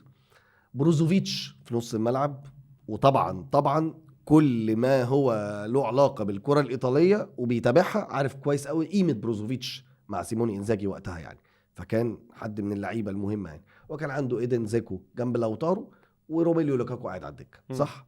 انت غيرت كل ده بس الباقي كله ثابت. فانت بتتكلم في 3 لعيبه تقريبا يعني، جبت بينها مكانه يان زومر طبعا البيعه الشهيره يعني 50 مليون، وجبت واحد ب6 مليون وهكذا. القصد في ايه؟ ان انت من 2023 وصلت نهائي وخسرت قدام السيتي، ان انت تفضل مراهن على هذه المجموعه اللي اغلبها فوق ال30. احنا بنتكلم على اكبر فريق في دور ال16 السنه دي، الافريج بتاعه 30 سنه وشويه. حلو، ده اكبر فريق في دور في ال16 فريق، ده اكبر فريق. هيلاعب اصغر فريق باريس سان جيرمان بالمناسبه، اصغر فريق خالص، وبرشلونه هو ثالث اصغر فريق، ده ترتيبه ال16 يعني. اسمع علينا، فانت تراهن على المجموعه دي لجزء معين. خلي بالك اللي بيعمله انزاجي ده ابعد ما يكون عن انه مشروع لعيبه بتتطور خالص. يعني برشلونه هانز فليك هو بيبني مشروع مستمر لسنين. ماروتا كان عنده كلمه عبقريه بصراحه بعد المباراه، كلمه عبقريه، قال الفضل كله يرجع لسيموني انزاجي. ليه؟ عشان هو عارف كويس قوي انا ما اديتلكش اسيتس، انا ما اديتلكش لعيبه مواهب انت تطورها، لا انا بجيب لك من ده حته ومن ده حاجه ومن ده هنا ومن ده واحد ومن ده 36 سنه لسه فاضل له سنتين، ده 37 ممكن يديك سنه، ده 24 فري بس ممكن يمشي، فاهم؟ ده اللي انت بتعمله. عشان كده لما تبص على خط الدفاع مثلا، اتشيربي 37 سنه، باستوني ناحيه الشمال، بيسك جنبه ناحيه اليمين، الثلاثه ما لهمش علاقه ببعض، وراهم يان زومر. احنا بنعمل ايه؟ مين دول؟ فاهم ازاي؟ طب نص الملعب مختريان اللي اصلا جناح، باريلا وتشالهانوجلو، واحد 10 والتاني جناح والتاني 8 مين احنا بنعمل ايه هنا؟ انت فاهم ازاي؟ على دومفريز ناحيه اليمين ودي ماركو ناحيه الشمال مع لوتارو وتورام. تركيبه عبقريه من اللعيبه، عبقريه ان انت تعمل التجانس ده وتعمل الطريقه دي، تحفظ 3 سنين لفرقه عشان توصل. يا جماعه احنا موجودين، يا جماعه احنا جامدين، يا جماعه احنا مش بنخرج بسهوله، يا جماعه احنا عظمه في اوروبا، احنا صنعنا فريق صلب. عشان كده كان كلام انزاجي في مباراه الذهاب، قال احنا قابلنا برشلونه عظيم، اعظم فرق اللي احنا شفناها السنه دي، بس هم دلوقتي عرفوا ان هم بيقابلوا برضه فريق قوي جدا اسمه انتر ميلان. هو الراجل كان عايز يعبر عن فلسفته، عايز فلسفته توصل، عايز فريقه يتقال عليه في اوروبا احنا مصنفين يا جماعه، انتوا ليه مش حاسبيننا في الحسبه؟ احنا جامدين على فكره. وهو راجل اثبت ده. يعني اثبت ده بايه؟ بالقصص الملحميه بقى اللي انت عمال تقولها دي. يعني واحد زي اتشيربي ده يعني هو عنده 26 سنه ابتدى يلعب اساسي في الدوري الايطالي، 26 سنه. انت متخيل؟ ده استدعوه في منتخب ايطاليا لاول مره 31، محقق اول بطوله 33، بيلعب اول نهائي 36. المره دي عمل ايه؟ عامل اسيست في الذهاب لدومفريز من الركنيه، الجون اللي انت فاكره، وهو اللي جايب هدف التعادل. مش عايزه يجري ويقول انا ابو الدنيا انا ايه يا جدعان؟ طبيعي.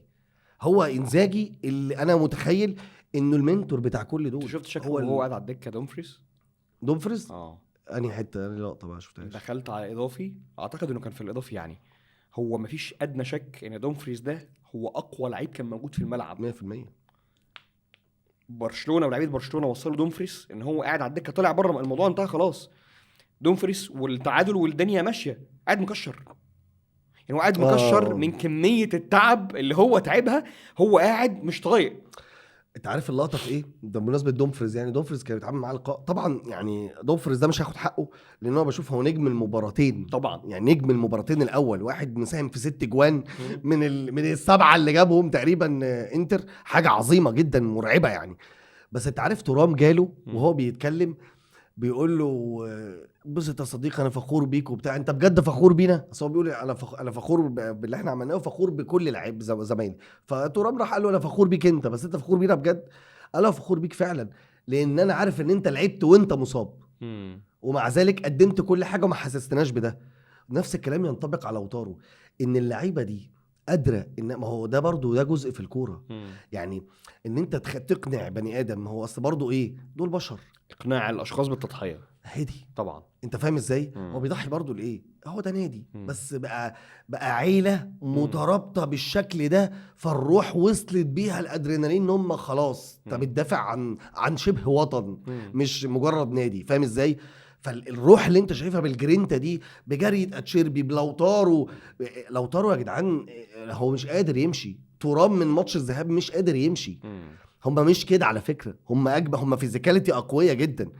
فانت بس بترجع كل ده. وبعدين ايه، عارف ارتباطك شويه بالناس اللي زينا، ممكن ان انت هتبقى متعاطف زي ما انت مبهور جدا ببرشلونه، انت متعاطف مع سيموني انزاجي انتر لان هو عمل كل حاجه اولد سكول. انت شايف كل حاجه بالنسبه لك من زمان.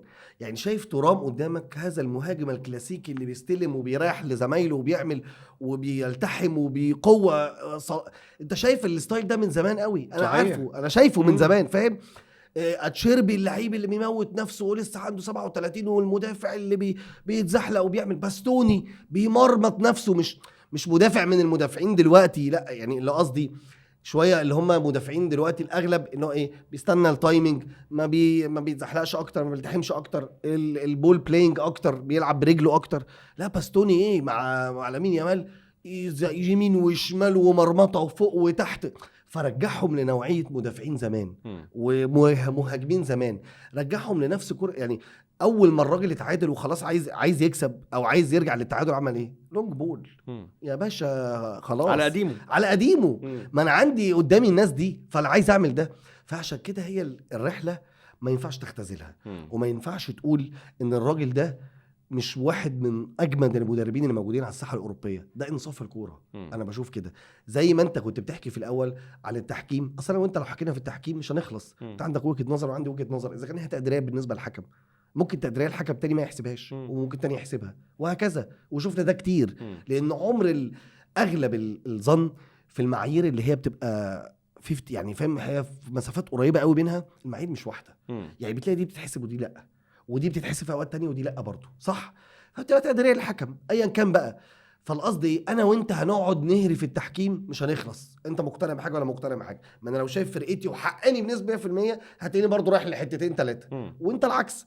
بس بالظبط، هي النظريه نظريه سوء تحكيم مش نظريه مؤامره. بالظبط. بس الاساس بقى اللي انت ما ينفعش تختزله، ان العبقريه اللي عملها سيموني انزاجي، ان فريق زي ده لازم ياخد حقه، ان فريق زي ده اتبنى بقى له حبه، بس ده مش مشروع.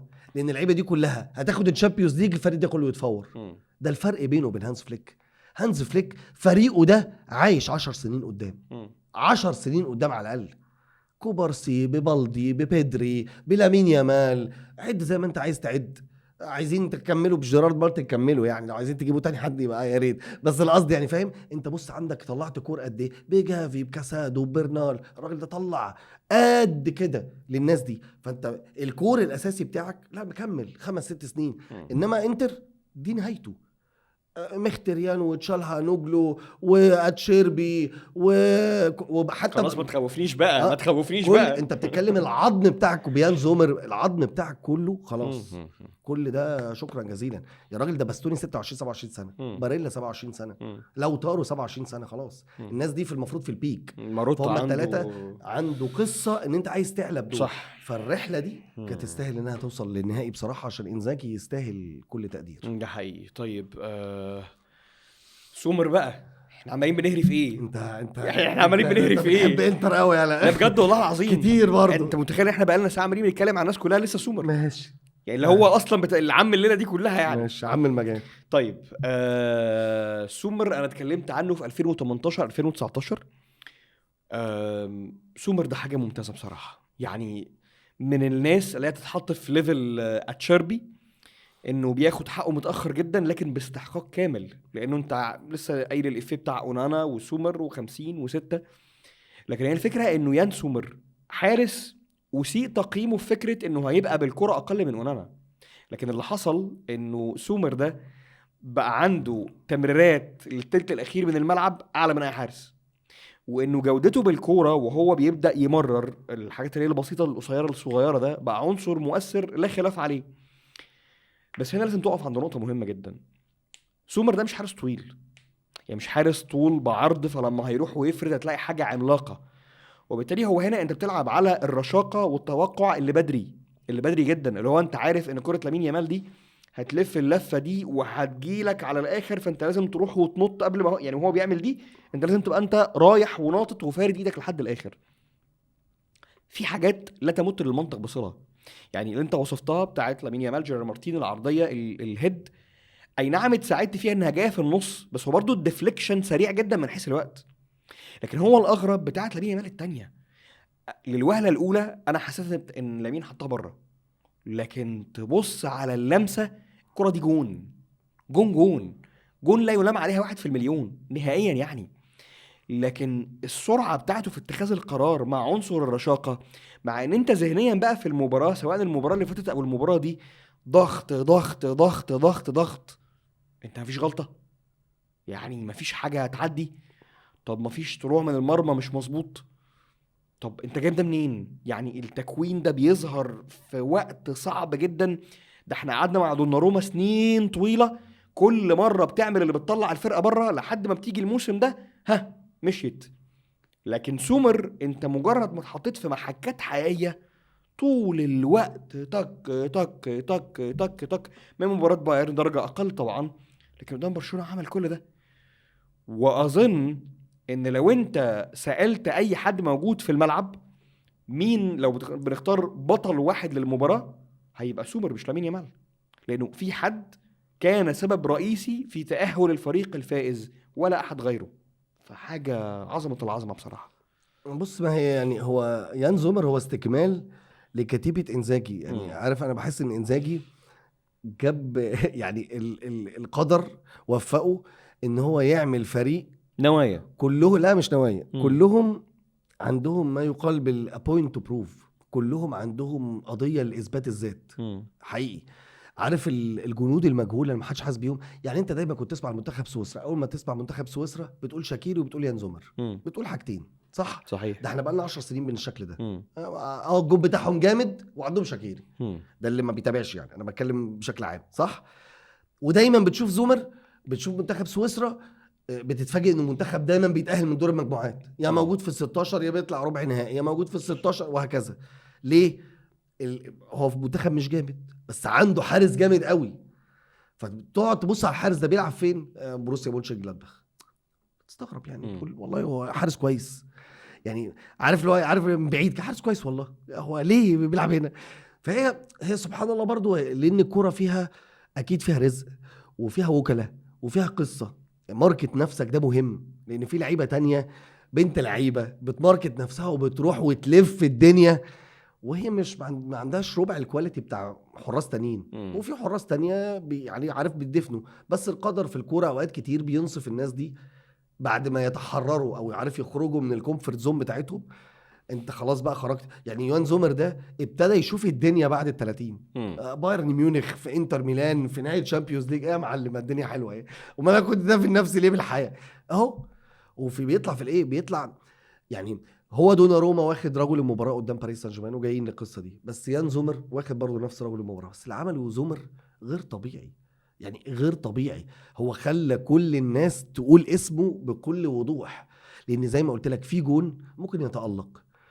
يعني في تصديات انت عارف اللي هو ايه، اتشاط عليه شوطات انت عارف انها شوطات يعني لا كويسه قوي، بس عارف اللي هو ايه تتصد. يعني عايزه جون كويس جدا بس تتصد، فتمام بيطلع رجل المباراه ان هو شايل له ست تسديدات من دي. بس التصديات اللي عملها يان زومر في كل الاوقات، باولا ببرود جدا جدا، بهدوء جدا، ما دي نقطه مهمه. جون مش بيبانيك، جون مش بينفعل، مش بتلاقيه بيتخض خالص. يعني رغم ان المشكله الاساسيه، انا الوحيد اللي ما شفتوش مخضوض اتشيربي في خط دفاع. هو باستوني مش مخضوض، بس كان عنده ذعر، حاله هلع، لان هو ايه الواد ده انا عايز اضربه. يعني هو باصص لامين يامال كده، دي ماركو خلاص هو خرج بره الدنيا، عايز يعتزل الكوره بعد الماتش ده، خلاص يا معلم سيبني في حالي. حلو. فانت بص دي بيسك بيحمد ربنا ان انا مش معاكم في الحته دي بالظبط. انتوا مع الناحيه نفسكم. الثانيه، الناحيه مع الثانيه نفسكم. فاضيه قوي. مع نفسكم فاضيه بقى. قوي مع مريحه. نفسكم بقى، فاهم ازاي؟ انا معايا جورج مارتن حاجه انا وهو ندي مع بعض ايه، هو ياخد واحده انا اخد واحده ده لو ونمشي عدى مع من بعض. دومفريس يعني. فالدنيا ماشيه يعني. انما انت في كل دول شفت حاله الذعر وحاله الرعب اللي انت كنت عمال تشرحها دي قدام خط دفاع انت شايفه بيتجاب كده ويتجاب كده ويتجاب كده ويروح كده. ويان زومر هدوء هدوء هدوء، ما شفتوش في كرة واحدة او بعد تصدي واحد منفعل، يعني منفعل الانفعال اللي هو تحسه اللي هو كان متوتر فصد كوره فاديته ثقه. هو واخد الثقه من مباراه الذهاب، من قبل ما ينزل مباراه الذهاب. مش حسيت نفس الاحساس؟ طبعا. يعني حاسس ان هو هادي بزياده. هو معلم انت مش شايف اللي بيحصل فينا ولا انت مش معانا ولا ايه؟ احنا ده في عصير شغاله وهو عادي برود. فدي طبعا يعني قيمه ان انت جايب حارس خبره قوي، متمرس قوي، وعنده جوده كبيره قوي. هي بانت هنا لانه مش مجرد حارس خبره وخلاص فبيدي لك بيعمل لك السهل والصعب خلاص بيعديه، لانه طبيعي انت حارس خبره بتقول خلاص بقى اتعلم من اخطائه، فانت في بار مينيمم 70% هو خلاص الدنيا حلوه. بس لما يبقى البار من 70% وهو عنده جودة فيتألق كمان فوقها، يخلي ان هو واحد من اسباب من اسباب ايه؟ واحد من الاسباب القوية جدا والرئيسية ان انتر يتأهل للنهائي. فده كريدت الكورة بصراحة اللي يستحقه يان زومر يعني. طيب نمر بقى سريعا على مباراة باريس مع ارسنال. عدي بسرعة كده. انا بصراحة ما عجبنيش كلام ارتيتا بعد الماتش خالص، يعني حاجة سيئة بصراحة يعني. بص، دايما انت بتبص على النقط او المحكات الصعبة عشان تقدر تقيم شخصية اللي معاك. يعني ارتيتا عمل كل حاجة في ارسنال، يعني عمل كل حاجة تقود هذا الفريق انه يطلع افضل نسخة منه في الوقت الحالي، لكن بيبان في التفاصيل الصغيرة للفرقة دي مش قادرة تحقق حاجة لحد دلوقتي. انت لما تشوف ان انت احسن من باريس سان جيرمان على مدار المباراتين، وانه حارس المرمى هو اللي شال الفريق في الذهاب، وان مباراه العوده انت كنت فيها افضل، وانه الناس اللي على دكه باريس قالوا لي ان انت كنت افضل، انا هنا بفتكر تشافي لما كان بيصيح في نفس الاوقات دي بعد نهايه المباريات اللي كان بيخسرها. دلوقتي كان بيصيح طبعا، وهو الراجل ما كانش فيه عيوب، يعني ما كان فيه عيوب. ايوه طبعا يا زمن. والله. طب ايه المشكله؟ ماشي. ما ينفعش ان مدرب كبير يتكلم باللهجه دي. يعني فليك اللي انا اعتقد انه كان اكتر بني ادم سيء الحظ في الدنيا في الشامبيونز ليج في الوقت ده، ما قالش الكلام ده. هو لك يعني قرارات تحكيميه 50-50 بس كانت في صالحهم، بس برضه فريق كبير ومبروك للنهائي وبتاع وقضى الموضوع. فانت ارتيتا معترض على ايه؟ هو يا معلم في فرق كبير ما بين ان انت عملت من الفرقه دي طلعت منها حاجه، وبين ان في موازين قوه اعلى منك بكتير. هو عنده اشرف حكيمي باك يمين عرف ينقله في حته، دخله مره في العمق مره من ناحيه الشمال عشان يعرف يسجل له اهداف. انت ما عندكش اشرف حكيمي ببساطه اهي. هو عنده كفاراتسخيليا جناح جابه في يناير عشان هو عارف ان الحته دي فيها نقطه ضعف، فانا هخليه يشتغل بشكل معين عشان يفيد الفريق. انت عندك مارتينيلي، وهناك اصرار على هذه الامور سواء بقى بمزاجك غصبا عنك، هو النادي كده انت موافق على كده، بغض النظر هو فرق كواليتي بحت. هو عنده حارس عملاق زي دوناروما، هو عنده افضل باك شمال موجود دلوقتي، او هو دي ماركو، بس بلاش دي ماركو دلوقتي. لا يعني لا لا لا. انا افضل باك شمال على مستوى العالم دلوقتي. ما قبل المباراه كان فيها كلام، لكن بعد المباراه خلاص خلصت. يعني هو عنده حاجات معينه مش عندك، فرق كواليتي واضح. حتى لما انت ضغطت واستحوذت وكنت قريب ان انت تسجل ما سجلتش. لما هو لعب مرتدات ما قدرتش انك تقف قدامه. فانه ارسنال افضل من باريس في المباراتين ده ظلم اللي عمله لويس انريكي واللعيبه على مدار المباراتين، ظلم المشروع نفسه. يعني ظلم الموضوع نصر الخليفي اللي في النهايه بعد ما خرج من نهائي تشامبيونز ليج قدام بايرن فضل مكمل، باع النجوم كلهم، بنى بلان جديد وقال خلاص انا كنت غلطان في ده بوضوح يعني، او ده كان له تارجت معين في سيستم الفريق واداره النادي. دلوقتي واخدين تارجت تاني، حافظنا على انريكي بعد ما كنت قريب من تشامبيونز ليج الموسم اللي فات. هو الراجل عمل كل حاجه صح وفضل صابر وفضل بيدعم وفضل بيلم مواهب فرنسا. هو ده النجاح. فانك يبقى ده قدامك انت افضل في المباراتين ما ينفعش. طيب بص يا سيدي، عشان دي معضله شويه. احنا اتكلمنا على مدار الموسم كتير مع ارسنال يعني. انا بشوف ان ارتيتا بصراحه وصل بارسنال لاعلى حاجه ممكنه بهذا السكواد. ما فيش بالامكان افضل مما كان بالسكواد ده. حلو. ارتيتا على السقف جدا في ارسنال، على البار جدا في ارسنال. اللي عمله في ارسنال ده قد لا ياخذ القدر الحقيقي من الاشاده، لانه مش مرتبط باي بطولات. وانا اتعودت كده بصراحه. يعني الكوره فيها حاجات كتير بتفاصيل صغيره كتير. عارف انت بتبني بيز وممكن تمشي، اللي يجي بعديك يحصد.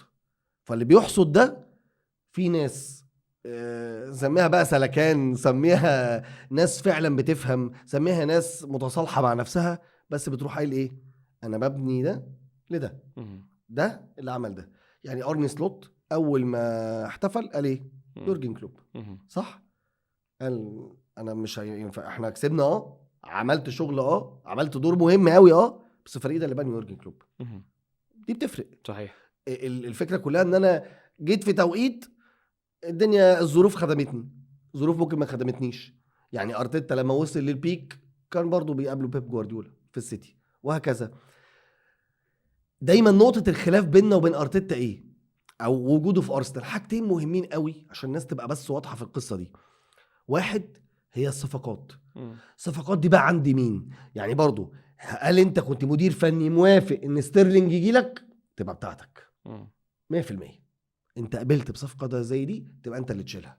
نفس الكلام جورجينيو، نفس الكلام. اللي هي الصفقات اللي اتحسبت عليك صفقات وفي الاخر الكور الاساسي اللي انت محتاجه جبته. يعني كاي هافرتس رغم ان انت شغلته بطريقه او باخرى، بس 70 مليون دول انت كنت ممكن تستغلهم في مهاجم بجد. لان بمنتهى البساطه انت لما وصلت هنا وصلت بكاي هافرتس؟ لا طبعا. يعني ماتشين مدريد اهو، اوديجارد، بارتي، رايس، ميكيل ميرينو بقى انت سنجفته كمركز مهاجم، واتضح لك ان هو في الماتشات دي كان اجمد من كاي هافرتس. مش هعمل لك اكتر من كده. بس انت في الاخر ايه؟ لا عايز ميرينو ولا عايز هافرتس، عايز مهاجم. الاربع بطولات اللي او الثلاث بطولات اللي خرج منهم ارسنال، خرج منهم اكس جي جايب 3 وشويه، 4 وشويه، 5 وشويه، سواء في الشامبيونز ليج او في كاس الرابطه او في الاف اي كاب، قدام مانشستر، قدام نيوكاسل، قدام باريس سان جيرمان. ده ما بيقولكش حاجه، بيقول لك انت عايز مهاجم. حسبه بسيطه جدا. فقصه المهاجم دي فين؟ اهي دي قصه. عشان كده يا جماعه الكوره ما فيهاش الصح المطلق. يعني ارتيتا مدرب كويس وخلاص بقى، ما ينفعش تتكلم عليه وحش، ما ينفعش تنتقده. لا عادي طبعا. انا ممكن انتقده الاسبوع ده واشيد بيه الاسبوع الجاي. هي الكوره كده. هانز فليك نفسه انت لسه بتتكلم عنه من بالظبط. شويه. ما هي دي الفكره. هل اللي عمله ارتيتا ده مع ارسنال اي جاحد ينكره؟ ازاي يا جدعان؟ ازاي؟ هو مخلي ارسنال مبدئيا اقوى فريق في انجلترا بقاله سنتين، ما بياخدش دوري بس في المواجهات الكبيره كلها مفيش حد بيقرب له ابدا. لا سيتي ولا ليفربول ولا تشيلسي ولا ارسنال ولا توتنهام ولا اي حد، ولا اي حد. جامد، فريق جامد جدا، جامد حتى في الشامبيونز ليج. يعني علاه وصله سيمي فاينل تشامبيونز ليج. قصه الصفقات دي عنده، لانه سواء هو اللي بيطلب او لا هو موافق. النقطه الثانيه المهمه قوي، ابحث بقى عن اداره. ما هو انت دايما بتلبس المدرب. طب هي الاداره ايه؟ زي ما انت كنت في بعض الاحيان بتقول لي على فلورنتينو بيريز وكارلو انشيلوتي. هل انشيلوتي معصوم من اللي في مدريد دلوقتي؟ ده 100%. يعني يلبسها شاكب راكب مرتاح يعني. بس اللي بيعمله بيريز ده مش طبيعي برضه. ما انت هو انت بتجيب لي صفقه وتقول لي ايف، وانا طب عندي الباقي هنا مش تمام. فبرضه اكيد ده عليه غلط وده عليه غلط. انما ارسنال بقى الغلط اللي عليه ايه؟ ان انت شايف ان دي فرصه ذهبيه ان الفريق يحصد فيها بطوله. ما تجيب يا معلم، ما تصرف يا حبيبي. يعني انت خليك تدفع 100 مليون في ديكلان رايس يخليك تقول خلاص بقى. يعني انت خلاص راهنت ان ده المدرب اللي هصرف معاه لاول مره. عشان كده انا في ده كنت بقول لك كذا مره يا جماعه ارسنال مش فريق مبني للبطولات. يعني دي ادارته، هي الاداره شايفه انه مش ده التارجت، ده حقيقي، مش ده المهم جدا. فانت تقول ازاي ما اقدرش اعمل؟ ما هو مفيش مؤشر بيقول لك انه الاداره دي قررت انه هنا في بطوله، المره دي في بطوله من ايام فينجر. مفيش خالص. فهي القصه كلها ان السنه اللي جايه المشروع ده هيتحرق. يعني السنه اللي جايه انت خلاص يعني مجبر اخاك بقى. خلاص انت الصيف الجاي هتجيب مهاجم وساعتها ما فيهاش طب 26 27 ما فيهاش السنه الجايه. لا وانت صعبتها على نفسك. انت ليفربول ما عندك سيتي، بقول لك اهو سيتي هيبقى راجع لك تاني. السنه اللي فاتت السنه الجايه زي ما بيقولوا في انجلترا كده ميك اور بريك. خلاص شكرا، يا دي يا تبقى شكرا جزيلا ان خلصنا بقى المشروع اللي بقى له 10 سنين ده، وصلتنا لنقطه حلوه جدا، بس لازم مدير فني يحصد بقى النتاج اللي انت عملته ده. هل انت فشلت بمقاييس البطولات؟ بس بمقاييس نجاح الكرة لا. بس في مدرب تاني هيتصايد على حسك، هيجي لما يكسب يقولوا ايه ده، بص ده في سنتين يا معلم خدنا بيهم 3 بطولات، قعدنا 10 سنين ما خدناهمش. عشان انت بقالك 10 سنين بتبني، بس بتبني ببطء وبتدافع عن الإدارة وبتطبطب عليها او ما بتتخانقش معاها ايا كان، فانت ملام ف100%. فيعني لما تيجي تبص لكل المقاييس على ارض الملعب، لا ارتيتا عمل فرق كبير في ارسنال. هو باد لوزر على فكره، هو باد لوزر جدا في تصريحاته، ودي مش اول مره يعملها. اكتر واحد بيصيح تحكيم، اكتر واحد بيصيح في الهزايم. بص في المرحله دي يبقى عيب، حتى سيبك من صح او لا غلط، طبعا يبقى عيب يعني. ده بديهي يعني. لان انا كده عايز اتكلم على اللي عمله انريكي، وده الفرق يعني. انت بتتكلم على نموذجين. هو خلاص واحد بقى برضه فرق المدرب اللي عنده من الخبره والتمرس في كل الانكسارات. يعني واحد زي انريكي ده يعمل ايه بكل الانكسارات اللي عملها وهو مقدم حاجات جامده جدا؟ يعني ما اسبانيا كانت في اليورو اجمد فرقه وخرجت، صح؟ مش اليورو اللي فات يعني، اليورو طبعا بتاع ايطاليا يعني. اجمد فرقه وخرج ضربات جزاء سيمي فاينل وما خدش بطوله.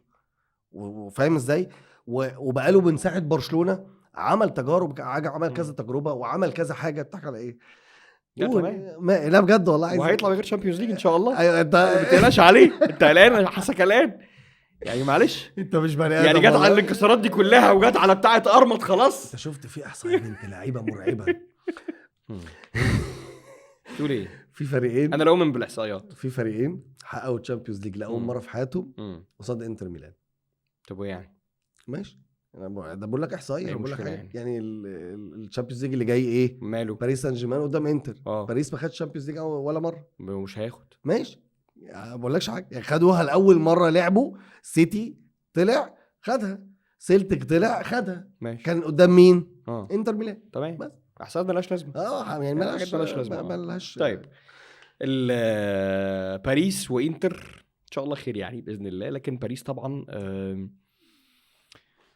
انا يعني المباراتين عدوا بسهوله على باريس، انا بشوف كده. لكن انا الحقيقه معجب بالمشروع من بدري يعني. في البودكاست هنا الناس اللي متابعانا اتكلمنا عن باريس كذا مره في المشروع الموجود في الوقت الحالي، يعني ان مش مجرد فلوس اتصرفت وخلاص. يعني مشروع بقى قايم دلوقتي باكاديمي محترمه جدا، بلعيبه بروميسنج جدا على صعيد المواهب الفرنسيه.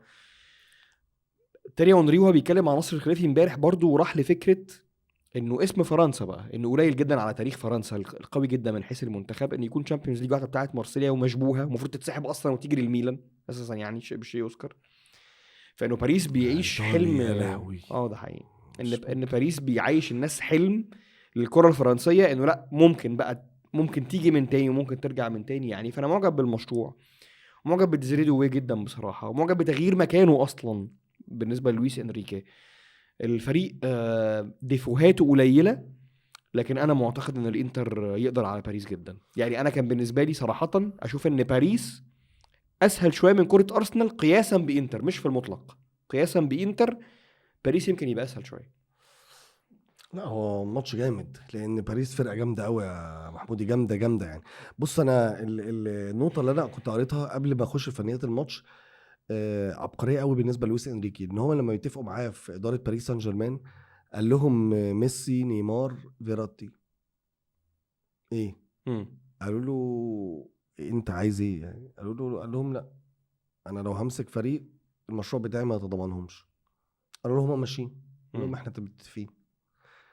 فانت متخيل هو مدير فني باني فكرته كلها، عارف له ايه؟ لو على قد عيل صايع قليل ادب هستحمله سنه وبعدين توكل على الله مبابي تمام، غير كده شكرا. فهو باني مشروع كامل على ان هو مش عايز ولا نجم، وده ريسك كبير طبعا. هو ريسك كبير طبعا. الناس هتقول لك ما هو باريس في الاخر عليش ضغوط، ما عليهوش حاجه. لا ما هو عليه الضغوط دايما في الشامبيونز ليج مش في الدوري الفرنسي، ان انت دايما الفريق اللي بتصرف كتير جدا جدا جدا، وحتى هذه اللحظه ما حققتش الشامبيونز ليج. السيتي خدها، كان هما الموديلين الاقرب دلوقتي اللي بيتخانقوا مع بعض وبيتصارعوا مع بعض اخر 10 سنين، صح؟ سيتي وباريس سان جيرمان، الفرق اللي بتصرف ببذخ كتير جدا جدا وفي الاخر ما فيش مردود يعني. بس وصلوا في الاخر السيتي. باريس لسه. فلويس انريكي العبقريه اللي بنى بيها الفريق ده في وقت قصير جدا جدا، يعني من السنه اللي فاتت، وقال احنا خرجنا وكل حاجه قدام دورتموند، خرجنا الدنيا ايه انت ده فشل، ده قصه، ده كبيره. قال له ولا حاجه، هنحاول تاني الموسم الجاي والدنيا تمام وسهله وبسيطه يعني، ما تشغلوش بالكم بحاجه يعني. وما شغلناش بالنا فعلا يعني. ما حدش كان شاغل باله بباريس، ما حدش كان مركز مع باريس، ما حدش حط باريس من المرشحين، ما حدش ابدا قال ان باريس ده ممكن يوصل الا بعد مثلا ايه وانت داخل على دور ال16 كده الناس تركز مع ارقام عثمان ديمبلي. ايه ده ديمبلي بيعمل ده؟ على فكره فريق باريس فرقه حلوه، اتفرجوا على ماتش السيتي، رغم ان هم اتفرجوا على ماتش ارسنال وباريس خسر، بس في الاخر لما شافوا ماتش السيتي قال لك فرقه جامده. وابتدوا يمشوا شويه كل مرحله بتخش بتلاقي ان باريس بتديك مردود مختلف. بس الحقيقه لما توصل بقى لمباراه ارسنال البيك في السيمي فاينل، انت بتشوف موديلين كوره، موديل تحولات عكس تماما اللي كنت بتشوفه قبل كده. يعني انت شايف باريس من اكتر الفرق اللي بتستحوذ، من اكتر فرق بتصنع فرص، عنده ثلاثي وسط ملعب مرعب في تفاصيله، فابيان رويز وفيتينيا ونيفيز، الثلاثه جامدين قوي والكوره دايما مع باريس. فانت فريق مستحوذ وبتصنع فرص، عامل كل ده. رويز السنده بتاع الجون دي على الكوره وحلاوتها، ولا ولابسه في وش رجله ايه تك يعني، بص سنك غير طبيعي. فانت تقابل ارسنال في العوده تلعب معاه ماتش تحولات من الطراز الرفيع. بص الفريق عنده كام نمط لعب، ودي نقطه قدام انتر. عشان كده هو بيقابل كريزه بقى، انه فريق هو النقطه الوحيده بس اللي فيه ان هو فريق صغير حديث العهد، وانت بتلعب فريق كبير. الجزء البدني برضه هو اللي ممكن يفرق شويه ان شاء الله خير، فاهم؟ بس بجد والله انت الفريق اللي قدامك عيال صغيره، يعني فريق صغير الافريج بتاعه 25 سنه باريس سان جيرمان، بس فريق يقدر يلعب تحولات كويس جدا، يعني ممكن يسيب لك الكوره عادي، وفريق وهو الكوره معاه خطر جدا، وعنده لعيبه حريفه، عنده يعني ديزري دوي وعثمان ديمبلي وكافارا وباركولا، الاربعه عندهم حلول فرديه، ودي نقطه مهمه جدا. يمكن شويه اكتر ما يعيبه هي اضاعه الفرص. يا معلم دومفريس هيلاقي قدامه كفاراتسخيليا عارفه بتاعنا، دي ماركو هيلاقي ديمبلي اهون بكتير من لامين يامال. ده حقيقي يعني في النهايه بنتكلم في ايه؟ لو نص الملعب يعني تشارانوجلو باريلا مختاريان قدامهم 3 بني ادمين، يعني بني ادمين زينا، مننا ليهم بني ادمين لحم ودم، فان شاء الله خير يعني باذن الله. فلا هي قمه حلوه يعني صراحه. يا رب يا مسهل الحال. مبروك يا جماعه الانتر، الواحد فرحان جدا بصراحه، والعزومه للرجاله هنا ان شاء الله بعد النهائي، في عزومه تقيله جدا جدا كتير. جدا بعد النهائي جالوها كتير. لا والله في عزومه جدا يعني ماشي باذن الله عمر. انا جعت، انا تعبت وانا جعت انا تعبت. ده سيبك تختم بقى. لا اتفضل، الناس بتحبك. لا والله العظيم ما قادر. لا اتفضل والله عمر يا دوب اقوم. هعمل لك تحدي صعب والله العظيم هعمل لك تحدي صعب. انا مبسوط بصراحه، انا بحب كل الناس. قول تحدي ايه؟ ما هو التحدي بتاع اللايكات ده انا هسيبه لك. بتاع اللايكات؟ ما تيجي نشوف يا اخي كم حد بيشجع انتر يا اخي. طب ما تعمل لهم، ما نشوف يا اخي كم حد بيشجع انتر. طب ما تشوف يلا يا رجاله معلش يعني كم حد بيشجع انتر. طب نخليها لايطاليا احلى. هو انت ايه انت يعني فتحت صدرك يعني ولقيتها مش لا يا تعالى نشوف احنا عندنا في القناه كم حد بيشجع ينتمي للفرق الايطاليه. الباقي هيمتنع هيطلع لا. شكلك لا ايه؟ ليه يا جماعه؟ ماشي. اللي بيشجع اي نادي في ايطاليا يعني من جمهور الكالتشو يخبط لايك. ده التحدي النهارده. يعني عايز اشوف جمهور الكالتشو الموجود في القناه هنا قد ايه، ما بيشجعش يعادل قد ايه. حبيبنا وكل حاجه يعمل كومنت ويسلم علينا وتمام، احنا بس بنعملها كحزب يعني استطلاع راي، فما الامور يعني مش بنقلل من حد على حساب حد، وكل مره نحسبها كده خلاص. يعني نشوف جمهور ريال مدريد قد ايه، برشلونه قد ايه. النهارده جمهور الفرق الايطاليه يعني اللي بيشجع فريق ايطالي، وانا اخلي ميديا يحط دي في الانترو بالمناسبه، يعني اللي بيشجع اي فريق ينتمي للكره الايطاليه يخبط لايك. طب وجمهور برشلونه يعمل كومنت يشتمك. يعمل ليه؟ يشتمني ليه؟ يشتمني ليه؟ طيب تصدق ان جمهور برشلونه في الكومنتس، واللايكات للجمهور الايطالي، ونشوف قرار الاسبوع الجاي على خير باذن الله.